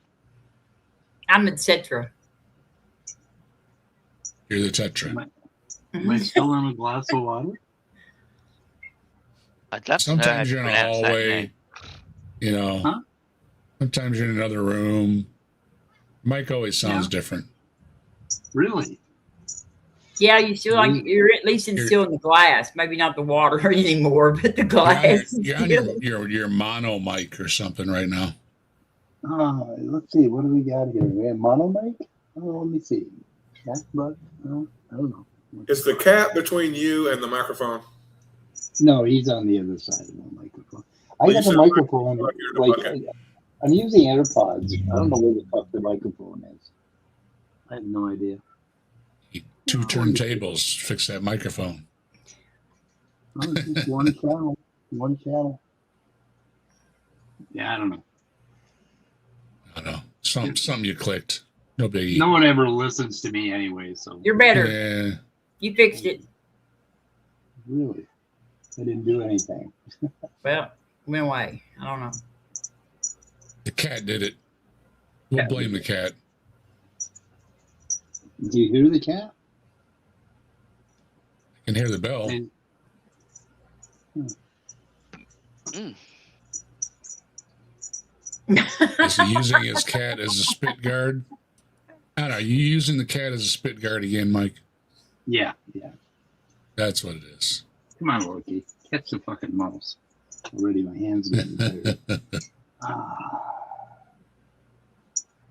That's some Mac users for you. Yeah, I know. I didn't think it was the God of the Bible, obviously I do, but even if I didn't, I would say with reason, something can't come from nothing. Baloney. Ex With nihilo. reason. But it can come from all this other stupid shit you just recommended. Except the word. But God The came word. from nothing. Everything comes from the bird, the word. Has everybody heard about the bird? My black And cat it's like- meowed the universe into existence. It's like a mantra for them, isn't it? Do you know what I It mean? is. It's like, yeah, but philosophically, yeah, that. But we're not interested in answering the question of how the universe started philosophically. That's not an interesting question, right? The question is, how did it start scientifically? Yeah. Right? Mm. What is the justification, epistemic justification for being able to think that there is a scientific explanation for it? Maybe that's an interesting philosophical question, right? But nobody's thinking that we can understand the ontological ramifications of nothing. right? I mean, nobody thinks that it came from nothing in the skeptical world, right? Everybody goes, yeah, well, we just haven't answered that question yet. We can't. We're trying. People have a lot of theories. Mhm. Yeah, some plausible, some not so plausible. But nobody has an answer, which is a falsifiably testable prediction. So at the moment, we can't say it. There are definitely explanations which are coherent, mathematically coherent, and physically possible, right? So, like, it's not like there is nothing on the table. There is something on the table. It's just not falsifiable right now. Yeah, Clay just said nothing comes from nothing. My religion in the universe came from Blargle Bart's ass. How about that? I mean, doesn't that sound more logical than came from nothing? Could be. Yeah. That's why I say it's Bigfoot, because it seems more logical. Bigfoot's ass. Maybe just, go ahead. Makes sense to me. Sorry, Scott. No, you go first, Scott. I was just going to say the real heavy, meaningful counter to his something from nothing is that there's no evidence that nothing was ever the case. There's always been something that seems to be, philosophically, and if you're going to have a theory, a model of the universe that is parsimonious, you don't need to posit nothing. Yeah, that kind of throws a wrench to their little story, though. That's the taco philosophy, that something always comes from nothing, or something always comes from something, not from nothing. Right. So you go all the way down, and there's always something. Yeah, I mean, that's I don't know. Yeah. They ever talk about God's butt in the Put Bible? you up against taco. What's that? There may be some issues with that. With God's butt. Well, there is a passage, I think, where it talks about Moses seeing his back. Yeah, his backside. Okay. Yes. Okay, so are they sure they got the end right when they said he spoke or shot the universe into existence? Maybe he farted. Yeah. Yeah, that would be. Yeah, that is more likely. Who knows? Talk out their ass anyway. So. Yeah. Oh, there we go. There we go. That's what he was doing. Sounds like Family Guy. Yep. Yeah. He did make us in his image.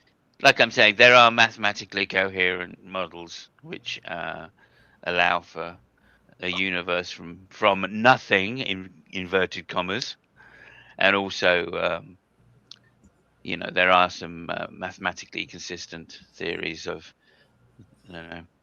like we come from another universe, and this universe is all the way down. Turtle. Yeah, well, universes in this case. Turtle.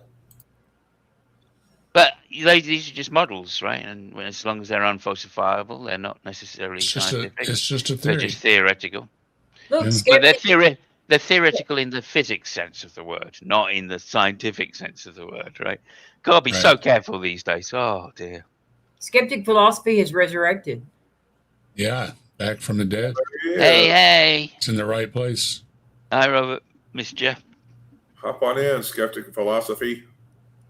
Even if we had one tiny, at the very center of our universe, a tiny speck of matter, when was the last time that you saw a tiny speck of matter bombast itself into an entire universe? Full of, how does one bombast itself? Let me How think you here doing, for a Commander? And we've got Trusty Ape, too. Good to see you. Bombast. I was talking about Dave. Yeah, I'm back from the dead. Better watch out. Folks, Dave. screw around with the Reaper, and I got a few things to say about that Reaper man. He keeps firing away, but he keeps missing. Dave wasn't dead. He had a near-death experience. But he was not dead.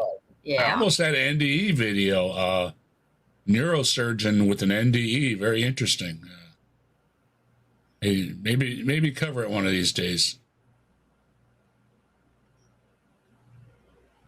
Yeah. A lot of people had NDEs, but the neurosurgeon having an NDE, that was pretty interesting. Yeah. Anyway. Everybody's Dave's made out of susceptible. good stock. So Everybody's susceptible to being human. Yeah. Yeah. So look, when is the last time I saw a speck of dust bombasticize itself into something? When has anybody seen? I any would say the last time that happened to me was when I was a teenager in my room. I don't know if I've ever been bombastic. Yeah, I outlasted Chuck Norris. Take that, Chuck Norris. Hiya. You know, this guy is really brilliant. Believe it or not, he really is. He's using a word that doesn't exist to describe something, so he can't be wrong. bombast doesn't exist. Not as a verb. Yeah. There's bombastic. There might be some other, form of it, but there's, according to Copilot, and it has consulted, Merriam-Webster and everything. There is no verb form of bombast. There is now. Well, in Texas, that they have they have a different language. Like Maybe it could be our language is totally different. Yeah. Things are in Texas, so. that's why he throws his arms around like that, because everything's bigger in Texas too. Bombast, he had to put all that like windmill looking stuff in it. No, they're in Illinois. Oh, I thought y'all said he was in Texas. Scott's in Texas. Oh, Yeah, it's an interesting turn of phrase that he's using there, right? I think he so meant once again, lambasted. It's an No, interesting. I've heard of lambasted. Yeah, I don't think lambast is an explosion. That means when you lambast somebody, you really, tear them apart verbally, criticize them, yell at them, and dress them down. But This matter bombasted itself. Well, like I'm saying, it's an Trying to make interesting sense turn. of it. It's an interesting turn of phrase because it implies explosion, which is the one thing that scientists claim the Big Bang is not. Well, yeah, he wants to throw that So, in there. Absolutely. He's got to throw in the hint, right? Oh, look, this Right. is look. Think of us one thing very small just exploding and creating order. Right? That's the argument they like to try and put forward, but of course nobody claims that that's the case. In fact, order is created the same way crystals are created, right? So lambast started in the 17th century, and they have no idea how it started, other than that bast means to beat, and it means verbally beat somebody. and the lamb means to strike, according to the Copilot. So you're striking and beating them. You're just really pummeling them. Striking beat, lambast.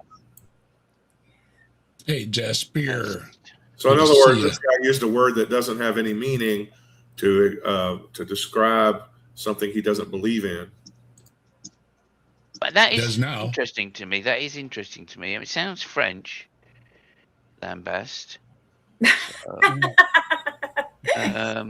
Well, I mean, I always think of these things because, you're thinking of lamb-based.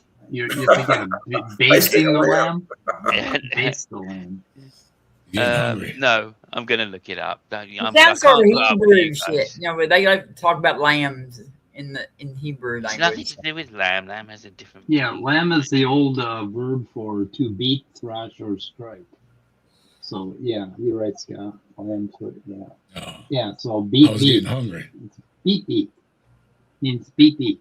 It probably come out of the South because they're really we're pretty good about just making up words. When we can't pronounce the correct word. We just Where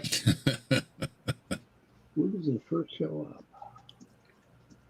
Planets and star systems and galaxies. It doesn't happen. I want you to know. It doesn't happen to planets and star systems, so we know that. What happened? What doesn't happen? It doesn't just what? Pop out of God's butt? Apparently. Alan says worthy. Worthy is the lamb-based. It's Kurt. Here you go, Kurt. How okay. easily people have been Actually- fooled over the last, There we go. especially few decades, into believing that we Sorry, came from can I stop nothing. you there a second? I've just an We upgrade. came from Yeah. nothing. I just looked it up, and lame lam means blade, like a knife. Oh, wow. So it's to beat with a knife or cut with a knife, I guess. Lambasting. Do you know that just in the last couple of years, you were told that everything came from nothing? We've been fooled into thinking it. We've been fooled. That everything came Yeah. from nothing. Yeah, that's what I used to think about my pocket money when I was a kid. Yeah. And the Bible does say to think like a child, so, you know. Yeah, put away those silly things. Well, where does Billy Button But there- Lint come from? The what? Billy Button Lint.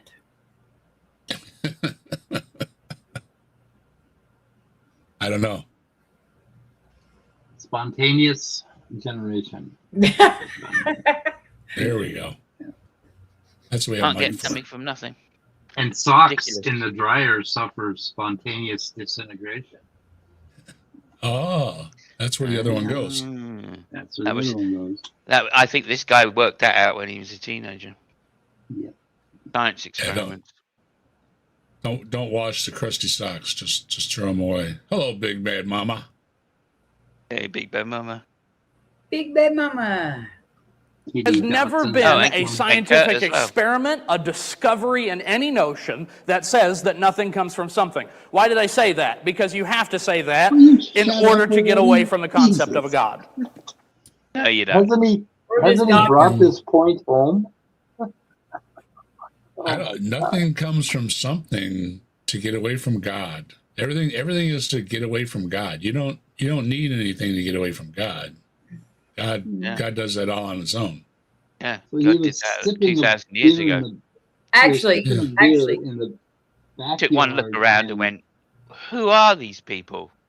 in the United States, it's very hard to get away from God. Yeah. Everything's an excuse to get away from God, but that's not the real reason. Just what they want to use for the reason. But Mike, your mic is all like you can barely hear you. Really? What the fuck? You went back into that glass of water again now for sure. There's a lovely quote by hello, Vesta. there's a lovely quote by Jonathan Miller, which is how ridiculous the Bible is, right? And he says he's always thought that description of the Middle East at that time is like basically the biggest outdoor lunatic asylum in a sandpit. Yeah, that's a good one. Yeah, I always like that one. Yeah. Hey, that's Farm. How you doing? Hey, Farm. If I didn't believe there was a God and I was staunch that there wasn't a God, I would have to say, well, that nothing in the beginning must have been something that created the universe. Nothing was something. Well done. Now you're That catching up created with the modern universe. science. Okay, Where did God come from? we're within the last 200 years. So Nice. how ignorant is his audience? Because right about now, I would be demanding any kind of offering or tithe and really the hour that I lost back somehow. Hey, I want my money Yeah. back. I want my Only money 2%. back. Yeah. This jibber jabbering, ranting, raving nonsense that he's. And How much spending did they? it. How much did they pay him to come and say this shit? Yeah, And When you can come was back and this? hear When's more next this week. video from? When's this video from, Dave? Do you know? Well, it's for Easter, so I imagine it's Is it current or is it like 10 Current. years ago or 15 years ago or something? I hope it sure is not current. I can find That out is by a looking. sermon that was performed on March Hey, 22nd Grayson's of this got it. year. Grayson's got Wow. a video out. Grayson says, "I'm back." Oh, wow. So how's my mic now? Is it still Yeah, covered? you're still out there. You're still Sounds swimming like on you're in the the hill. hallway. What the fuck? I don't know. Can't fix it. Are your earbuds in properly? I mean, are they in your ear facing the right way and everything? No, they're AirPods, or they fit on top of your ear. There's no microphone extension or anything. So You need to go into your settings probably and do something. I'm in my settings. I'm in all my settings. I have 3 Well, now different you apps. sound louder. Six days Yeah. ago. It's a brand new video. You came in there just for a minute there. Yeah, I don't know. You're better now, Don't though. know. But I'm afraid 6 to say days that. ago, 11 views, and of course the comments are turned off, which doesn't help any. 11 views. That's a surprise. 11 views. Sounds like one of my videos.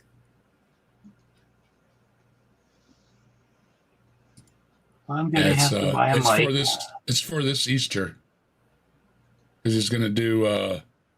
What do you say? Something about David and Jesus or something or other. Yeah, Life of David. Yeah, Yeah. Life and Times of David.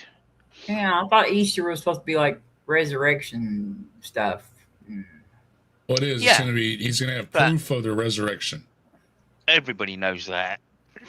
So yeah, it's boring. So David, he's been reading about David recently. That's what he wants to talk about. It doesn't matter that Jesus died. Who cares about Jesus when we talk about David?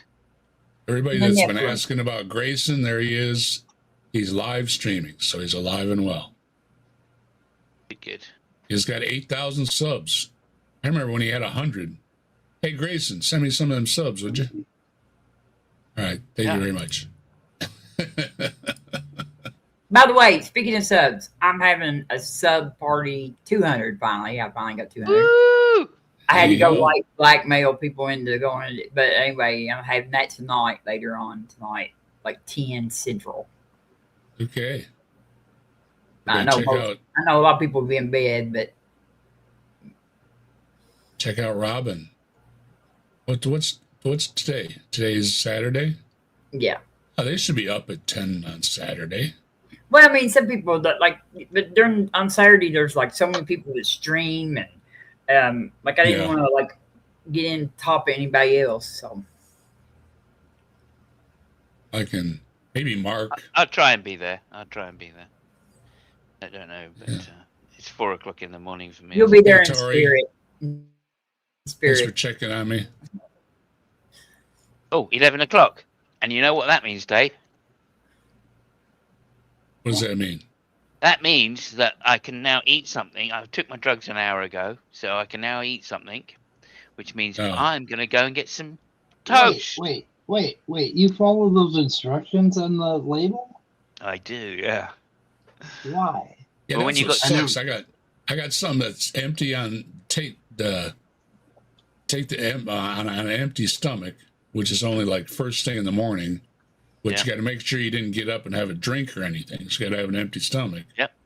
And then you got a couple hours for an empty stomach, and then you got to wait before you can have anything afterwards. Still keeping your stomach empty. So all you can have in there is that pill, and that pill's making you hungry. Yeah, and the pill is.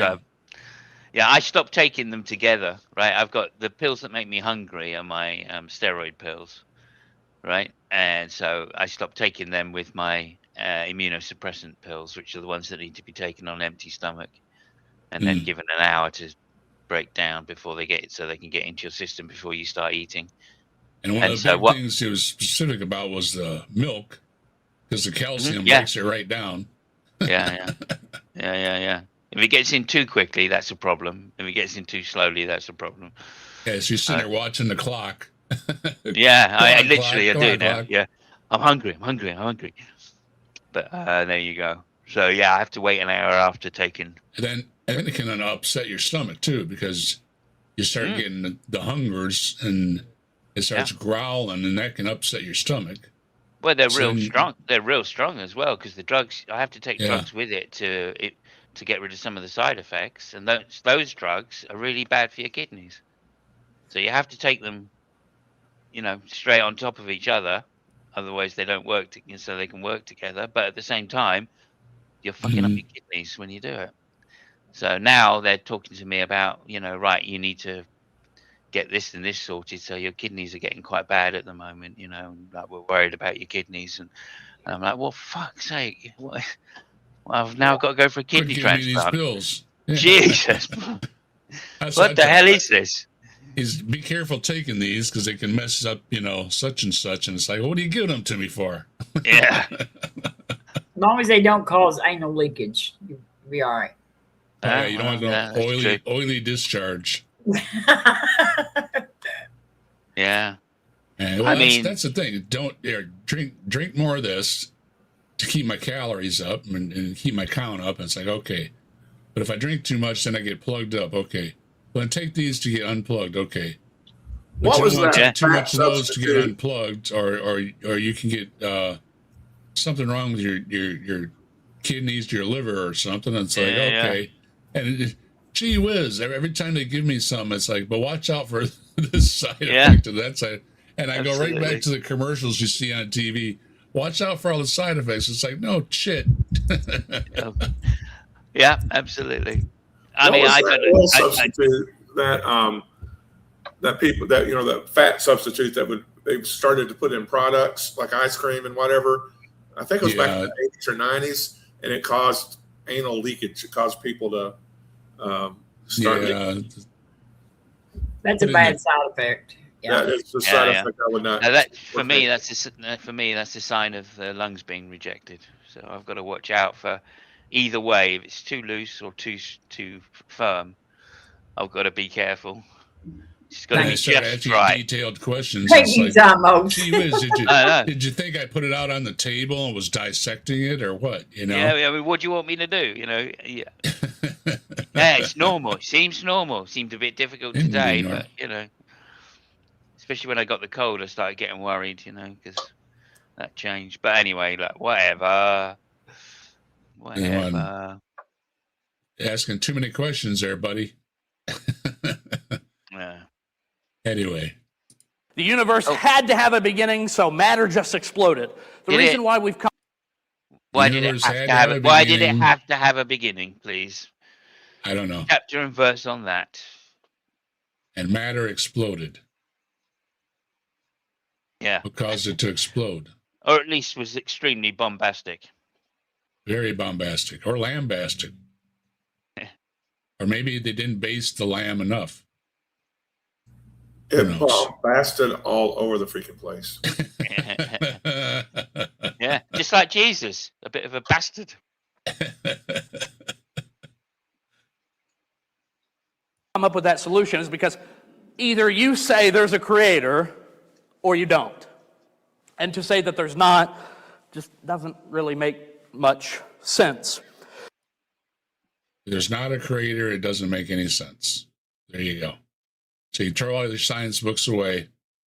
Oh, of course. Now he said that. Oh, I feel so stupid. Oh, dear. What are you wasting their time doing all this studying for? Yeah, I mean, I don't know. Wow. And there's me thinking I there you go. Idea. You got 201 subs now. Brilliant. I need subs as well, by the way. I'm trying to get to 500. Anybody wants you to sub to me, and if Tilting is out there, if you want to just drop my link, because I'm going to make toast. I don't care. Going to make toast, and link Yeah, is in the everybody description. out there, everybody go to Simos's channel and subscribe to him. Yeah, I only need another 20 or something.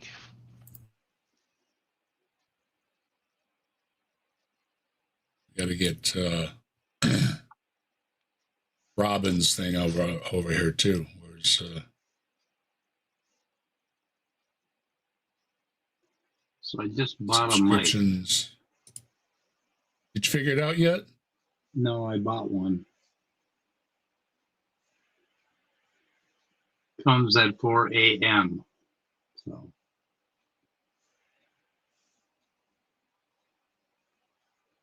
Robin starts with R, right? Well, I don't Lucky know. Robin. Begins. Robin starts with Rockin' Robin. Starts with a difficult childhood, I think. Robin. I had a phone call. Sorry, were you talking to me? How's the mic now?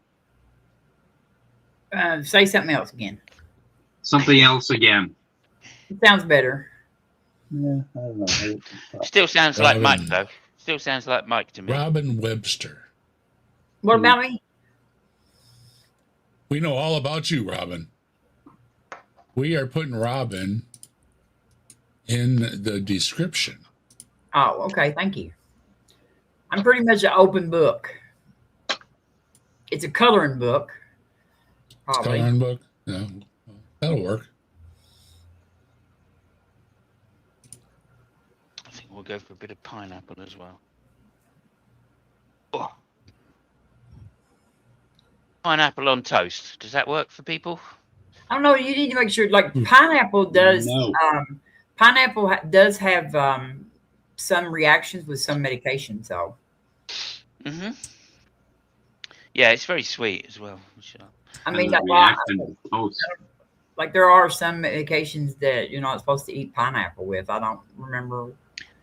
It wasn't on my list. So. And also grapefruit. I don't know if you mean grapefruit or pineapple, but It's grapefruit. That's it. Grapefruit. I was wrong. Yeah, Mm. grapefruit. It is grapefruit.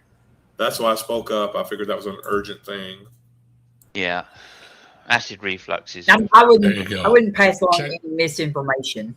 Check the description. Robin is now in the description under Woo! Robin Webster. It's Yay! official. She's in the gang. Yeah. Okay. Got her locked in. Yeah, they somebody said that you're at 201 now, so Well, I lost 3 then. I was at 204, so 3 of them must have unsubscribed. we need 3 of them. We need 3 of you Yeah. to come back. So check the description. Yeah, you 3 runners, get back there. Get back there now. It says 205 on my end. Okay. Then I gained 1 somehow. Let's see. It says 205 subscribers as of right now. So maybe, fingers crossed. You know how YouTube is, all over the place. I That's why definitely most have people- not been most buying people are- subs. Yeah, they want to go over and then some to make sure. Yeah, we got Simos Funk too, who's in the description. Thank you very Check much. out Simos.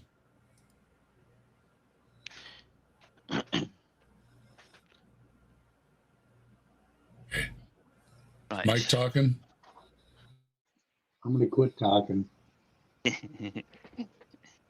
Mike did something to his Okay. mic. You guys are too critical. You sound good now. Yeah, sure. You're just saying that now. Yeah, just say that. So you push one of them buttons, you boomer, you. Yeah. You put through a lot of buttons. Quit pushing those buttons. I wonder what this does. Oh, dang it. Well, maybe Shouldn't I have pushed that. have too many fucking apps running my sound. I don't know. Maybe I should cut a few of them out. Oh, that's a Right. good one. Right, there we Where go. were we? Okay. I forgot I'm what he was toasting. talking I'm about. going to mute. Okay, Simos is toasting. Go eat. You toasting? Play him some toast music. Can I just get a We Love Toast? Please, Yeah. Dave. I'm gonna go toast. We love toast. We love toast. We love toast. We love toast. We love toast. Indeed, we love toast. Thank you Have very to much try for some doing that, toast. Wimble. That's like an antidepressant for me. Yeah, I'm not too thrilled with those. They gave me freaky dreams. Everything's giving me freaky dreams. I wish stuff would quit giving me freaky dreams. That's what I want. For stuff to taste good and quit having freaky dreams. The third one is on my list, but I'm sure I could fill it in later. But the next question is an even bigger one than even the Oh, no. flush of our universe. Really? The flush of our universe. Okay. That's- So it's That's bigger because than the universe, in other words, right? that's after it bombasted, then they flushed. Don't bombast your flush. Okay. Where did life, complex life forms like you and I actually come from. Oh, and a mommy and a daddy love each other very much. But we just start out complex, like, you know what I mean? Like let's, like, you know. Oh, you are. Yeah, like the You're first a life brain. wasn't. You're a brain in a soup that's real smart. I mean, the first life wasn't complex. Well, according to him, it was. Yeah. See, when you don't have science class, the first brain was in a soup, and it was real smart, being in a soup. So somehow you got real smart billions of years ago in a soup. I have a feeling that if we watch this whole video, he's going to like tell us that like eyes can't like just appear and. That's in the next video. Okay. Don't ruin the next video. Okay. I'm guessing, Mike. I'm guessing this guy has an eighth of a penis. My ex had an eighth of a nub. My ex had an Give eighth. them that much? Yeah. Whatever happened to the other 7/8? These I'm pretty things we sure must he know. wasn't born with it. He was not born with it. No, he lost that when he got married. No, we were not married. We were not married. That I've got lots of exes, and that one wasn't. I wasn't married to that one. Circumcision went wrong. Went badly wrong. Oh. Now, there has been some speculation over the last, especially few centuries, and you may have heard this term before, abiogenesis. And what There that we go. means is life Where? beginning from nothing. Oh my God. That's There not you what go. that means. That's not what that means. Life begins from nothing is abiogenesis. Yeah. Not a Go ahead, Robin. He did good saying that word though, because I struggle with that word sometimes. Yeah. What? Nothing. No, abiogenesis. Oh, okay. I have screwed that word up a time or two. That's not what it means. That's not the definition. But you Not even make up your close. own definition. You've been doing a good job at it so far. So Can I tell you what has No. never been observed ever? okay. And you know this. Went That from- life from came nothing. from nothing. There You're you go. right. There was nobody here to observe that. Nope, I never saw that. Nope. Yeah. Nobody ever saw life from nothing. Okay, we'll give you that one. Yeah. Now he's happy. Well, Wait a minute, Jesus. Jesus? Didn't he kind Uh-oh. of come from nothing? No, Jesus always was. 1/8, less than 1/8 of a nub he came from. There wasn't any nub involved. There was no nub. Jesus was born, but there was no before Jesus because Jesus always was. So Mary told I don't know Joseph how that that he worked. didn't have a nub. He Yeah, always it must- was, but they don't mention him at all in the first part of the book. First half of the book, he's not even mentioned.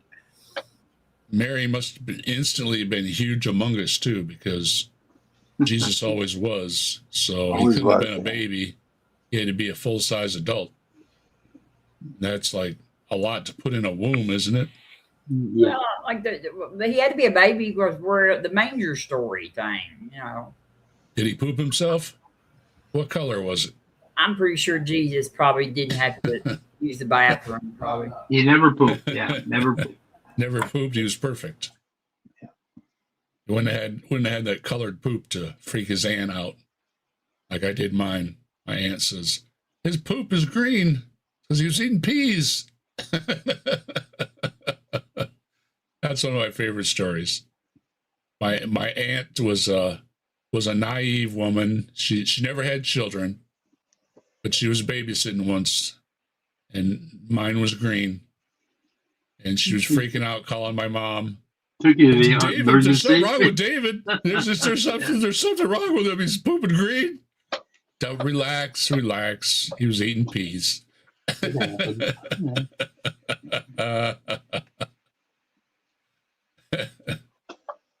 That one, and when I bled all over my uncle's car, and my uncle was very very anal about his vehicles. I was bleeding on his vehicle because I ran into the gate. There I was bleeding. So Yeah, that was the rudest surprise as a parent. They're surprised as a parent. You know, they're so cute in the hospital, and you bring them home, and they fucking start that shit. And it's like, yeah, we got to bring this kid back. They leak. Ain't right. And that stuff don't come out easy either, especially when you're childless and you take a lot of pride in your vehicles and stuff. And there's this leakage just coming out all over my car. What am I gonna do? Yeah. They're so cute, though. You know. I gotta say though, for not having kids, my aunt and uncle were really cool. Always bought me the coolest present and stuff. Made up for not having kids, I guess, by being cool.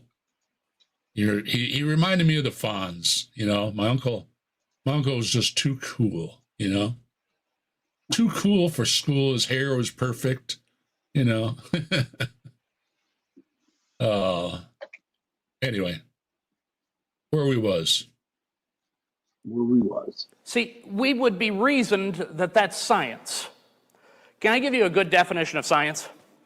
Uh-oh. Science is discoveries Not a made fucking on the chance. Not a fucking chance. Can this guy give a good definition of science, by the way? Not a chance. Discoveries. Okay. basis of evidence. Because until you have the evidence to back up what we would call science, it's just a scientific, what we call theory, right? It's our best guess as to a... Oh, how wrong can you be? R-O-N-G wrong. As long as the way I spelled wrong, you are wrong. So why wrong. don't you correct this gentleman on what the definition of science is? I'm going to take a break here fucking try and do Robin's old job and deliver some milk. I'll be right back. Yeah. Yeah, no. It's not like that's not science, that's not theory, actually. Yeah. At all. Well, here's what Copilot says about that. Science is a systematic, evidence-based method of investigating natural phenomena aimed at producing reliable, testable, and explanatory knowledge about the world. And it goes on to say it's defined by not a single method, which is a good nuance here, because, you know, how they're always trying to say, well, you have to have observation and, you know, and all that. Empirical observation, hypothesis formation, testing and experimentation, use of mathematical or logical models, peer criticism and reproducibility, revision of theories in light of new evidence. How's that sound? Does that sound a little more adequate than this guy? Oh, yeah. Will it have novel predictions in there? Or Or predictive power or something? No? I don't know if there's that. It doesn't really mention prediction in that section, although it has more stuff under it. Yeah, I think that's kind of under hypothesis in this case. Yeah. Okay. But So now what about theory? it kind of depends on the type of science you're doing as well. So there are different criteria depending on type of science it is, if you include science in the most general sense. So things like what are called the soft sciences have slightly different criteria. Science. Oh, Like the hard historical sciences. science. You know, Historical science is different as well, yeah. Yeah. What was but theory? I think he messed up. I think he misunderstands what theory. Yeah, you just he thinks that's something you imagine. That you just imagine something. Our best guess, he said. That was our best guess. Yeah, I mean that's how it's used colloquially, right? If you read Sherlock Holmes or something. Right? Yeah. That's Or- the kind of thing he's talking about. Yeah, you got a nice Sherlock Holmes has a Or you're theory, flat but then he earther. has to go and prove it. Or you're a flat earther. That's a I got a nice sentence that describes historical science. disciplined reconstruction of past events, processes, and causes from present traces, using evidence in the present, inference, and consilience. They always forget that part, that the evidence comes from now, and we do this inference to the past. That's how it works. Oh my God. Why are these people so dumb? I mean, they're so uneducated. How do they get through life? I was beginning to wonder if you went to milk the cow. Yeah. Had to be careful coming in. I'm almost tripping over my green screen with the cord and everything in the way. And so, how many of you here have ever milked a cow? Never milked a cow. Never tipped a cow either. Scott, milk cow? Nope, never had cause to milk a cow. There was always plenty of cow product at the local grocery store. Simos, ever milk a cow? No? Nope. No? Oh, no. I milked a cow. Milked a lot of cows. I'm a city boy. You know how fucking hard you know how hard it is to milk a cow? The first, like... It's hard. 3 days, you can't fucking get it right. You can't get it to come out. It's very hard on your hands, too. Like, yeah. No, you grow big wrists doing that shit. Don't ever milk a cow. Good. That's why Popeye is so big, huh? It's milking cows. Someone said they'd teach me once, and they tried, but I just felt like a tip. Yeah. Then we got a milking machine, and that was really an improvement. And then we talked to my friend. All I know is that it's a lot harder to milk a bull. So, is this a family show? Is this a family show? We talked my friend Paul into doing something with the milking machine. Oh God, Mike! I've never heard a teenager scream so loud in my life.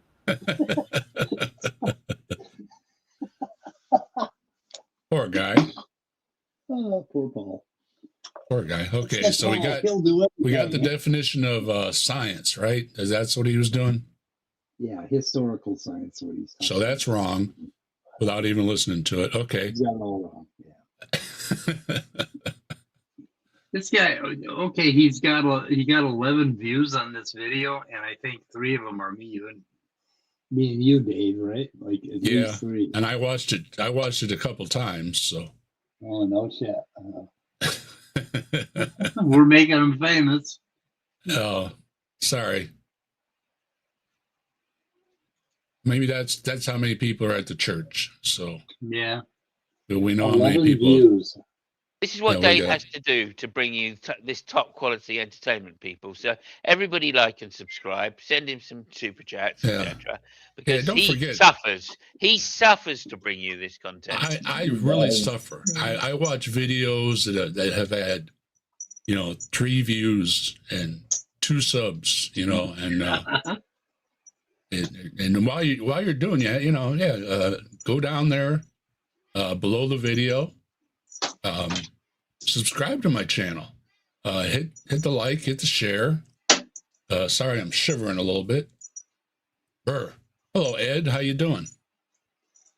Has anybody noticed the theme of having musical instruments behind the preacher in these videos that you find? It seems to be the thing nowadays. And don't forget, while you're down there. Remember, at these evangelical churches, for years now, it's been the thing is to have a praise band. And that's usually a few guitars, you just had an organ, piano, or what have you. And nobody would even come to see these guys if there wasn't a band there first. Yeah, you got to have a band. We had the big organ with the choir and stuff. We didn't have the band. Right. Well, now there's a keyboard. There may be other instruments, but usually there's going to be guitars and basses and a drum. There's usually a drum. But anyway, that's been the thing ever since at least the 90s. I remember it being controversial in the 90s. And then in the 2000s, only the old people really ever complained about it. But now it's just standard. But my church only allowed a piano. That's it, a piano. And it had to be off. Yeah. It had to be slightly out of key. with one of them missing. Well, because the choir was usually out of key, so like the piano needed to go along with the singers. Yeah, we had the choir, and we had the church bell thing too, where they come out and play the church bells. Yeah, the table with the bells, and everybody ring the bell and play the bells. Oh, we had the organ. White Jesus. But I was saying, Jesus. Go below the video and hit the like and hit the join and hit the subscribe. You want to play along with the great emojis that we had, like Mike got tonight with and he should use more. Because he complains all the time that he doesn't have emojis, and we could have great emoji fun in the chat over there. And I encourage you to use the emojis, unlike some channels that don't like their chats all spammed up. Feel free to drop those emojis, like Mike's doing with the Mothman. I see the Mothman over there. And, check the description too. You got Simos and Mike at Answers in Atheism, and Simos is going to be doing a show pretty soon, starting up again. The season to be starting, and Robin is showing her 200th tonight. So check in to see Robin. I put her in the description. You're doing that tonight? Yeah. That's tonight. Yeah. Her channel and everything's in the description. So check that out. What time is that, Robin? At 10 Central. 10 Central. Oh my God. That's your time. It's past your bedtime, Mike. I know. No, that's past my sit in the chair and watch Netflix time. And we also have Bree with HiveSci every Saturday morning, and Bree also has a show where you can get cryptid material. You can get a Bigfoot t-shirt as well as Mothman and others. And there's also a GoFundMe down there for Ember's medical bills. Help Ember out if you've got it like that. And there's always, way down at the bottom, then we got a copy of the original video. If you want to listen to the prayer at the beginning and see him jamming and everything, it's in the bottom of the video, as well as Joe, the Kentucky Atheist, a good friend of the channel. And if you want to find out what's been going on lately, Joe did a video on it, and you can find out over there, and then you don't have to ask me. Okay. I'm appreciate going to it go. very much. I'm going to go. I've got to go. I've got something I got to do. Thank you, Dave, and I'm so glad to see you back. Hey, thanks for stopping in, Robin. I appreciate it, and I appreciate you being here the other weeks too, and you're always welcome. Yeah, it's nice to see you. Good to see you.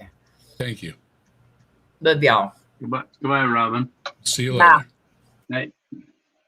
Don't forget, Robin's doing her 200th, celebrating tonight. You can get her link is in the description. I just put it in there a few minutes ago. So make sure you stop by and say hello. What time is it? Yeah, we got a few minutes left. We'll see if he's got anything to add, and before we wrap things up tonight. Simulation, but it's not actually evidence-based. Well, this form of abiogenesis, this idea that life came from nothing, is not scientific, nor is it supported by data whatsoever.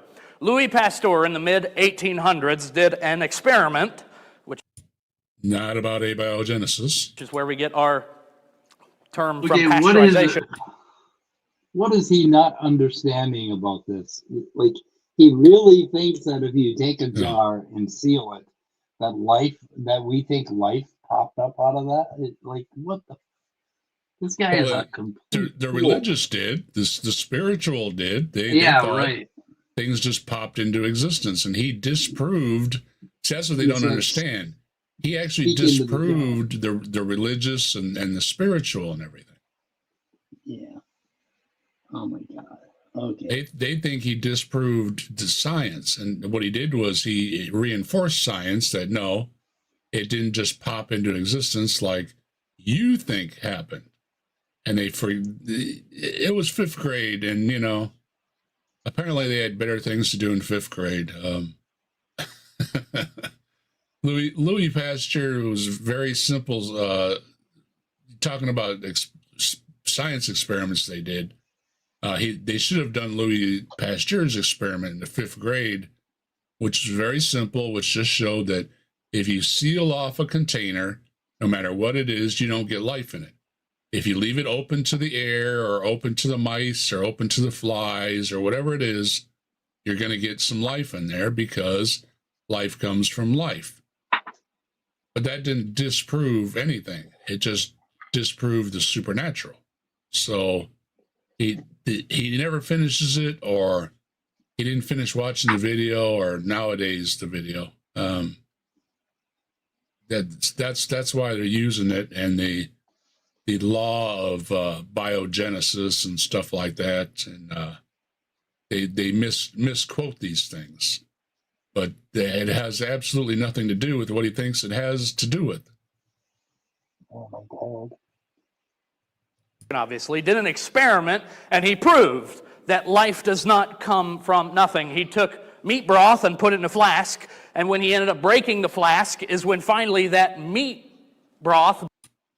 He opened the flask to the environment, and then when it once opened to the environment, yeah, when it was closed to the environment, nothing in the air or in the and anywhere could get to the froth, to the broth, and the broth had already been brought to a boiling, which had killed off most everything.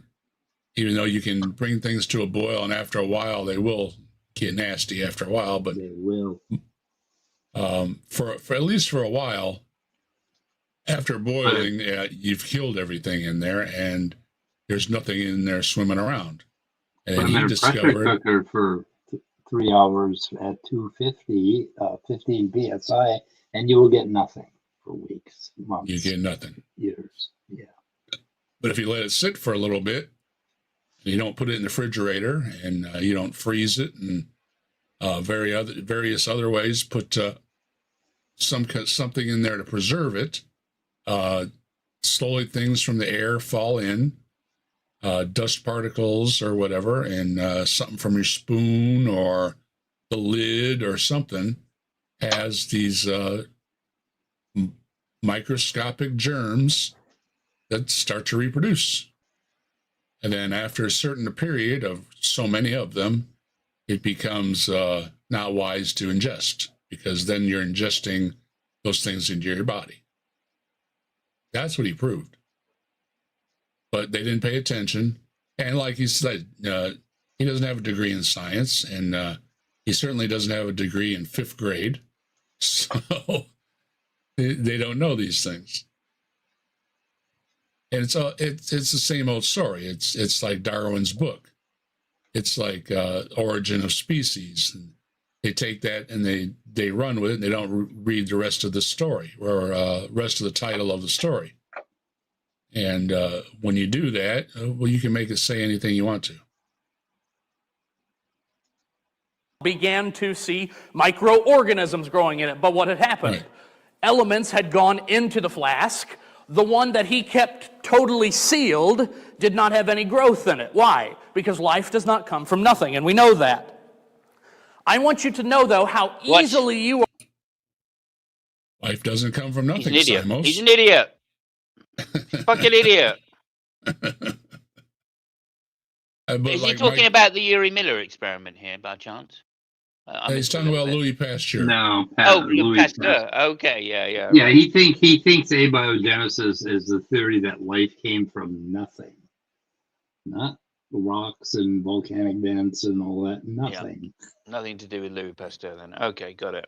And as Brian pointed out in the chat earlier, it's still all from nothing, because as far as the periodic table goes, none of those things are alive until there's a chemical reaction. So it's chemistry that gives rise to life. It's not just having nothing. Yeah. The nothing. So hello, Dane. How you doing?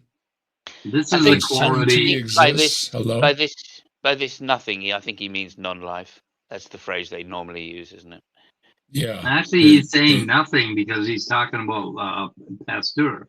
He's talking about life coming from nothing.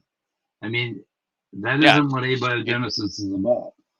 So if you Yeah, were yeah. talking about, I mean, this is the quality you get from people that have religious beliefs. this is what happens to them. Half of them, or 3/4 of their mind, maybe 90% gets fucked up and shut off. It's just like, What the hell? Then rocks threw legs and walked It away. certainly exists. Chemistry and That's right. Yeah. Oh, Miller Urey too. It's the same thing. You have this supposed nothing, which is a bunch of elements, but then you put in some energy, which is something, and it gives rise to a reaction, which causes something to happen. So, yeah, proteins, I think, or not Yeah. even proteins, but the Hello, stage Ember. before How they you become doing? proteins. Listen, like I'm saying, what he actually means, he doesn't mean nothing here. He's saying it for effect because he knows his audience are that dumb. But in fact, what he's talking about is non-life. That's the phrase that they use. You can't get Yeah. life from non-life. yeah, that's what I thought, Simos. But if you listen to him carefully, he's kind of saying it came from nothing because he's What using he's that saying, he's word. using the word nothing. I'm No, he's fully not just granting using that. a word. He really thinks that's but- what we're saying. Yeah, He- I know that, mate. Okay, But he okay. used that word earlier as well, right? You When realize how he was dumb he talking The about thing the is, universe. it's like he And, got a C in Kent Hovind's course and doesn't know it. So he flunked Kent Hovind, and so he's even Yeah, he using flunked the Kent wrong Hovind. words for a Kent Hovind creationist. That's pretty bad. Got an F in Hovind's class. I didn't think that was possible. Anyway, that's all I'm saying. He's straw manning deliberately. So I think this is Right. a deliberately dishonest tactic that he's using. I don't know. Look at his And head. by equivocating on the word nothing, then it's keeping it simple for his crowd. That's what he's You're doing. giving him too much credit. I don't think he knows. I how might to be, but Hawaiian shirt guy's been cornered on that before too. About when how far back do you go when you actually have nothing, and it doesn't make any sense. It's incoherent. So it only works on a talking point. Once you start asking questions about it, it falls apart. Yeah. Well, absolutely. Like also because they believe there's a beginning, right? That's what makes it so stupid to say it comes from nothing. But then your God has to have a beginning. So that opens up a whole other can of worms when you start asking, well, what began, God? So that doesn't answer anything. It just leads to more questions. That's a special bleeding fallacy. The point is, right, is that if there's nothing, there's nothing before time. Mm-hmm. Right? That's an incoherent concept. Yeah. Right. And so there is no point. Time? There is no point in the universe that can exist before the universe. Right. Right. That's an incoherent there's no thought. Time. So it doesn't matter whether it doesn't matter whether time to do anything. If you think that there's a beginning of the universe, it doesn't matter whether there is something or nothing. That's completely irrelevant. Yeah, there can't be nothing or something. Either one doesn't work. Yeah, right. So it's just, it's just ridiculous to keep saying it like it means something, because it doesn't mean anything. Yes, it's a favorite word is Peter Adkins likes to use incoherent. It's incoherent. It is incoherent. It doesn't mean anything. So and it's also like their get out of jail free card where they don't have to explain. Yeah. Okay, couldn't you give me a definition of nothing? Not something. Okay, that's not really a definition, is it? No. And every time you're trying to define nothing, you're giving nothing something. Yeah, exactly. So it's the absence of everything, Well, what's everything mean there?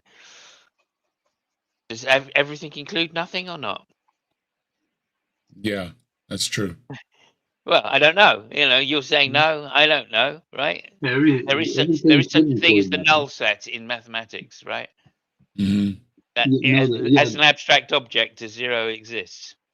Yeah, the null is an element of every set.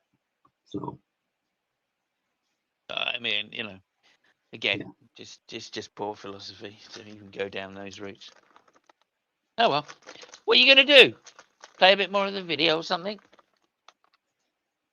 Possibly. That's next week. No. I'm kind of curious as to what he has to say next week about Jesus. I wonder if he has it out yet. Oh, David, you mean? Either way. Yeah, probably thinks of the same person because it's in the line of David, right? Yeah, Jesus always was, and Jesus. Yeah. That's, How can he be in the line of around. anybody? How can he be in the line of anybody? That's what I want to know. Yeah, he's always been, but yet he was born to be in the line of somebody. Yeah. It doesn't make any sense. Trinity much? Yeah. Okay. Yeah. And then you ask Jim Bob, well, where's that in the Bible? And Jim Bob says, you're blocked. That's the end of that. So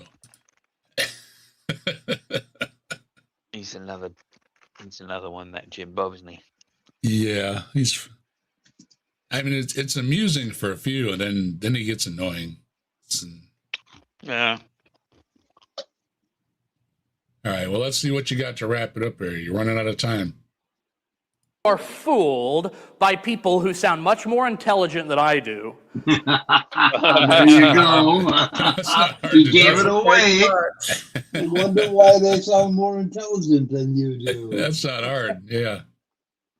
To this idea that, well, life can obviously come from nothing.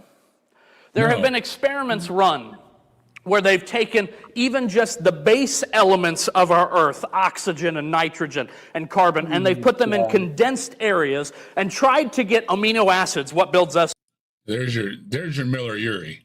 Oh, yeah. up, what builds life up, amino acids to conjoin, They got and they've amino gotten a few of acids. them to conjoin. You know what the problem is? They've only gotten a few of them to actually conjoin with one another. That's And the that's problem, wrong yeah. because the few that they did get to react, others have reacted since. They went back and looked, and letting this tar, so to speak, sit, even more things occurred. Well, So you don't more need to wait for them reactions to occurred. conjoin. You don't need for them you don't need to wait for them to conjoin because they're all in asteroids in outer space that have been found to have all of that, plus a bunch of other molecules. Sugars are in asteroids in outer space. You have water vapor out there in the middle of space. Everything they just found some. They just found some in a space rock too. I don't remember what it was, but they just found something else needed in a space rock, floating around space, just waiting to crash into something. Yep. Life didn't come from What's that? No, Play Dumbo on anywhere. He's fine. We have not even come close to any form of discovery that. Yes, we came very close. We've repeated it, and they've done it different ways. And you're totally wrong there. This is the Sergeant Schultz of evangelical creationism. Nothing.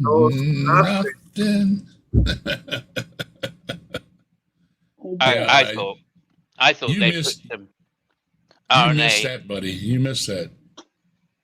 I thought I'm talking about evolution. they put RNA on clay and bombasticized it. You bombasted it. Well, see, that's the problem. You bombastidizer. Ember says all the nucleobases are on asteroids and comets now. They're everywhere. Yeah. They keep finding things on these space rocks, and gee whiz, I mean, a space rock running into something, you talk about an energy release, you got plenty of energy released. So if it runs into the right thing, you've got energy. Ta-da! Of course, you have to have a science class to have a rudimentary understanding of this, which he apparently didn't. And he leaves his smarter people, but there are no smarter people than him. So we're out of luck. Apart from Kent Hovind, of course. Yeah, apart from Ken Hovind. I think Kent is actually smarter than this guy. Life Anyway. comes from nothing. Nothing. So what There it is does again. the Yeah. mass majority of atheism proclaim? That some form on the earth millions of years ago, this primordial soup, I like to Billions. call it, sprung. I like to call it. He sounds like It's Peggy billions. Hill. It's billions. It's not millions. It's billions. It's millions. And the primordial soup. It's just a term. It doesn't mean anything. No. It's something to laugh about or something. I don't know. Yeah. They all say it, and he just said, "I like to say primordial soup," and he's so stiff. I wondered if maybe before he goes out, he'd make sure he has to go to the bathroom because he's been so stiff this whole time, Yeah. dancing around. I don't know. Maybe his pants are too tight. We'll see. Forth life out of a ditch. Life came out of a ditch. Okay. Does that sound as silly to you as it does to me? You sound pretty silly, sir. You sound Yeah, pretty maybe silly. maybe his conclusions and ideas don't carry that much weight. Yeah, that's why when they do these things, they're never speaking to other scientists. When they ask, "Is it silly?" Because they all be sitting there nodding their heads. It's kind of like James Tour. James Tour got the treatment.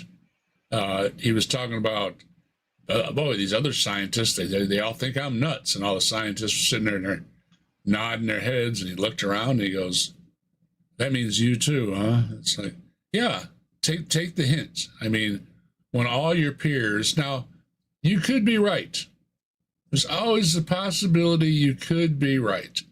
But nowadays, when all your peers are saying you're wrong, you ought to check yourself. I'm just saying, check yourself.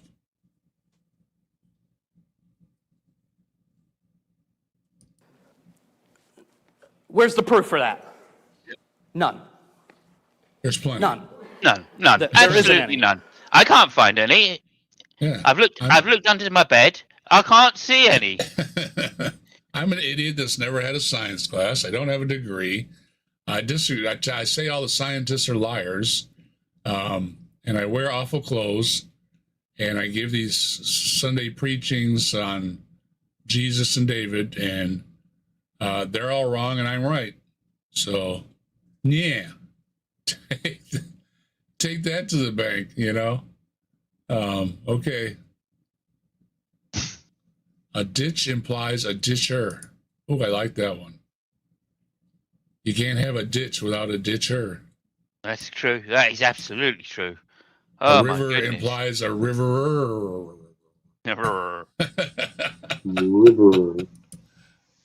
Yeah.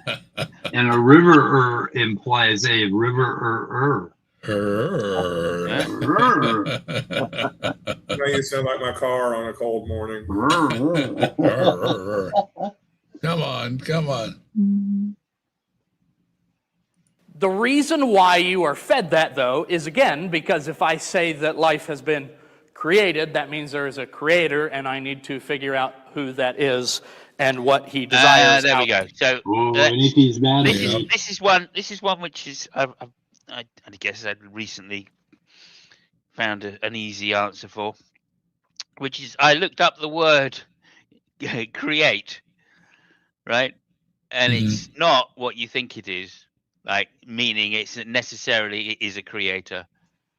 That's false, right? So when they say you can't have a creation without a creator, no, that's true. That is not true at all. Just completely wrong. It can be a creator. That is one explanation for it. But there's a nomological explanation, which is by action. Something that comes about through action. Right? That's part of the definition. Right? So again, this is selective reading when it comes to, and it's also the first part. of the definition. They save the second part by or made by a creator. Right, that's the second part of the definition. So if they were to read their Bibles, if they were to read their dictionaries much as they read their Bibles, I think most of these fallacies would just not even get off the ground. Right. You got a couple fallacies in there. Reading the Bible is the first one. Yeah. Also, I'd just like to say you can't have a wank without having a wanker. And this guy is the biggest one I've seen today. He's a wanker. Quite a wank. Yeah. Yeah. Of me. G.K. Chesterton, a popular British theologian and apologist, said this: without education, we are in a horrible and deadly danger of taking educated people seriously. Don't take educated people seriously. He's a fun guy, isn't he? G.K. Chesterton, he was a fun guy, wasn't he? Oh, he looks like fucking Roosevelt. You just make up your own stuff, and you're just as on equal footing as somebody that's educated in something. Of course. Now, again, that person can be wrong. Nobody's saying that you are right. Scott Duke, you got to take off. Hey, we're going to wrap things up anyway, Scott. Yeah, I got to go too.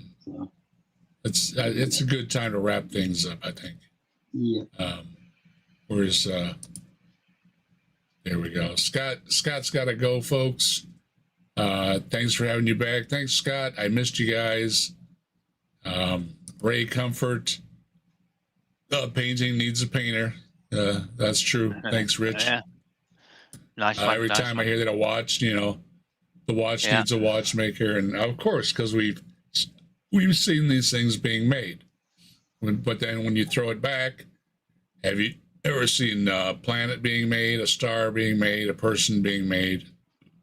Well, you only see parts of it. You don't see the whole thing.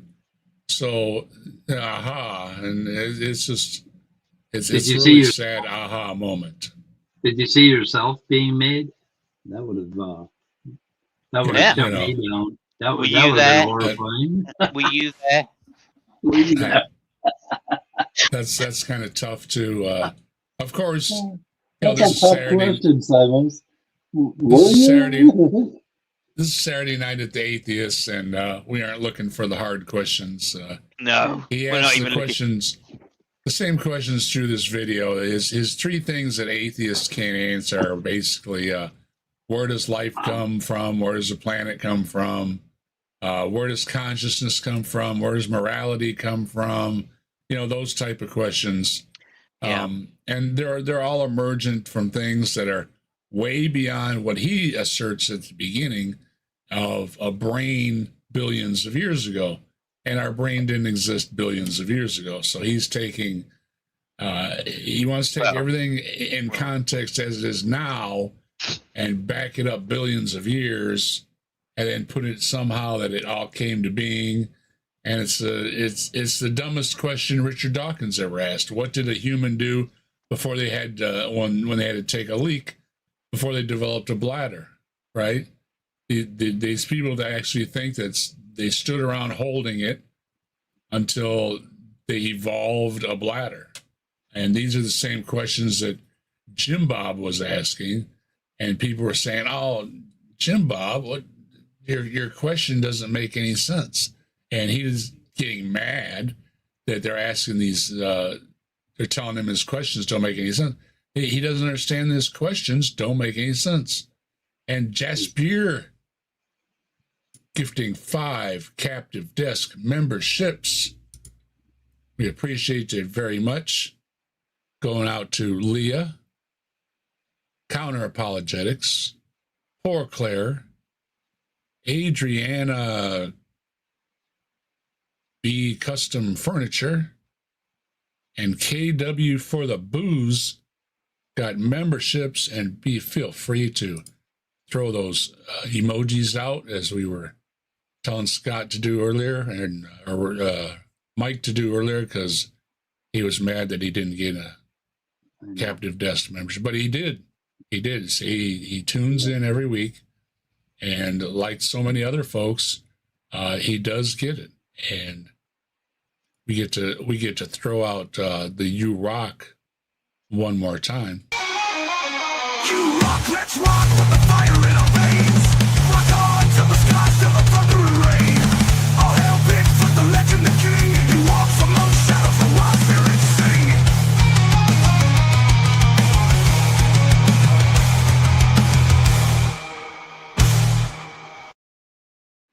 I've just You know worked what he something did? out. I've just worked something out. If I could just interject slightly.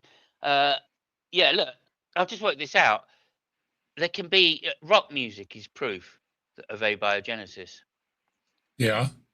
Yeah, because there can be no rock music without rocks. Oh, Ergo, we come from rocks. there you go, Hawaiian shirt guy. Yeah, take And- that. And and for also, everybody- as for brains being around billions of years, I'm not so sure about Mike. He might have been around billions of years. He could be that old. Yeah. And Just we're One saying. and a half. I haven't had Yeah, an we're old Mike joke for quite a while, so there's one One for and you. a half. We'll play this. We'll play this one. This is apropos for all my fans and all the people that have been checking on me. I really appreciate it, and it also goes out to Simos. Here we go. Yeah.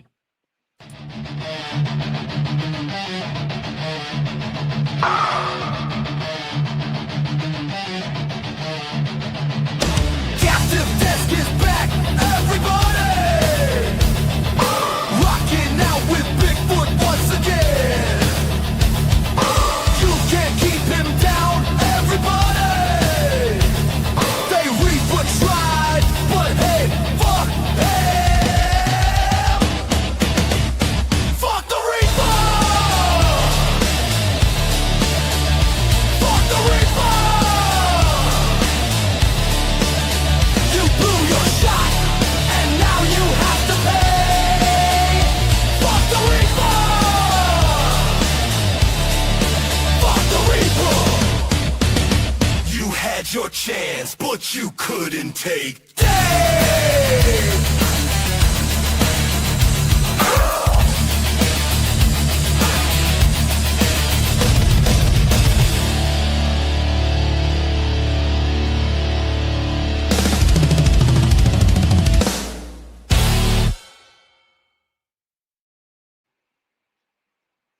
That goes out to you, Mr. Reaper Man. You missed again. I felt like crap lately, but I'm still here, and I do plan on being here Saturdays. Thanks to all the folks that have been watching, and thanks to Mike for taking over on Saturdays when I don't feel up to it. I know I've got lots of friends out there that have volunteered Joe to run the show if I'm not feeling up to it. And lately, myself and my peer here, Simos, understands all too well. When you feel like crap, you feel like crap. So it's only a YouTube show, right? But Yep. otherwise, I will be here on Saturday. Okay. And I do enjoy being here with you all as much as you enjoy it. I hope you had a few good laughs like I always like to have. And that's what this channel's about, is having a few laughs on Saturday night. So I hope you were there. Thank you, Jasper, for gifting the Captive Desk memberships. You rock, you support the channel, as well as Tilting Windmill, Robin Webster, Scott Duke, and Jasper. All supporting, been members, or have given Captive Desk memberships. I appreciate you very much, and so does everybody that has received them as well. So we hope to see you next week. Keep Mike, pay attention, keep dropping those emojis. Okay. I got to say I got to say this then, because just before you finish up, and Go I ahead. don't get to say anything anymore. Two things. Firstly, Monday, of course, I've got my F1 show, 9 o'clock UK time, which is UTC. 9 o'clock UTC. Myself and Fabio and Lucky will be doing a Japanese Grand Prix. It is this weekend, and that'll be on in about 6 hours' time. And also, I've just got a quick shout out for Mike. Go to Mike's channel and watch his latest video on epistemology, and it's really, really good video. So thank you for that. Oh, you actually watched it? I watched it. Yeah, I've only got through about 30 minutes of it so far, but Okay. I'm going to get. It'll take a couple to get it in me, but that was a really interesting conversation, and I'm looking forward to getting to the end of that. Cool. Yeah, don't I have forget, an updated paper I can send you to, the one I was looking at. So. Just one thing at a time. You want to check out Mike's stuff? His channel link is in the description, as well as Simos, and I put Robin in there. Tilting Windmill, you just got back. That's okay. You can always go back and watch the beginning of the video. We appreciate you. You're a great supporter of the channel. Trusty 8, wishing everyone good health. That goes out from me Kevin. too, to you. Wishing you all good health. Life isn't always what it's you expect it to be. Sometimes you're dealt a bad hand, and you make the most of it. That's all you can do. That's all you could do. And with that, we're gonna go out with well, first of all, we're gonna Finish that guy up. Anyway, fantastic to have you back, Dave. Yep. Missed you so much. It's not the thank same you, and- without you. Well, thank you, Simos, thank you, Mike and Scott, and everybody that's been here. Robin, great panel tonight, and let's go out with the Captive Desk outro, and hopefully we'll see you next week. See y'all later. Bye. Little Pip.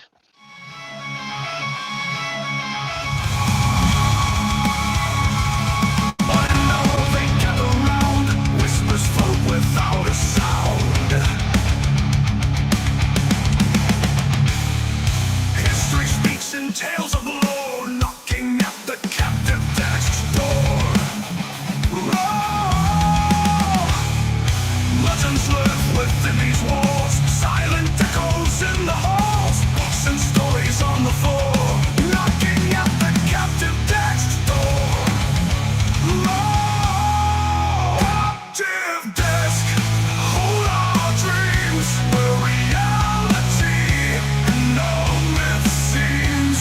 In conversations quiet flow, the mysteries untold will know.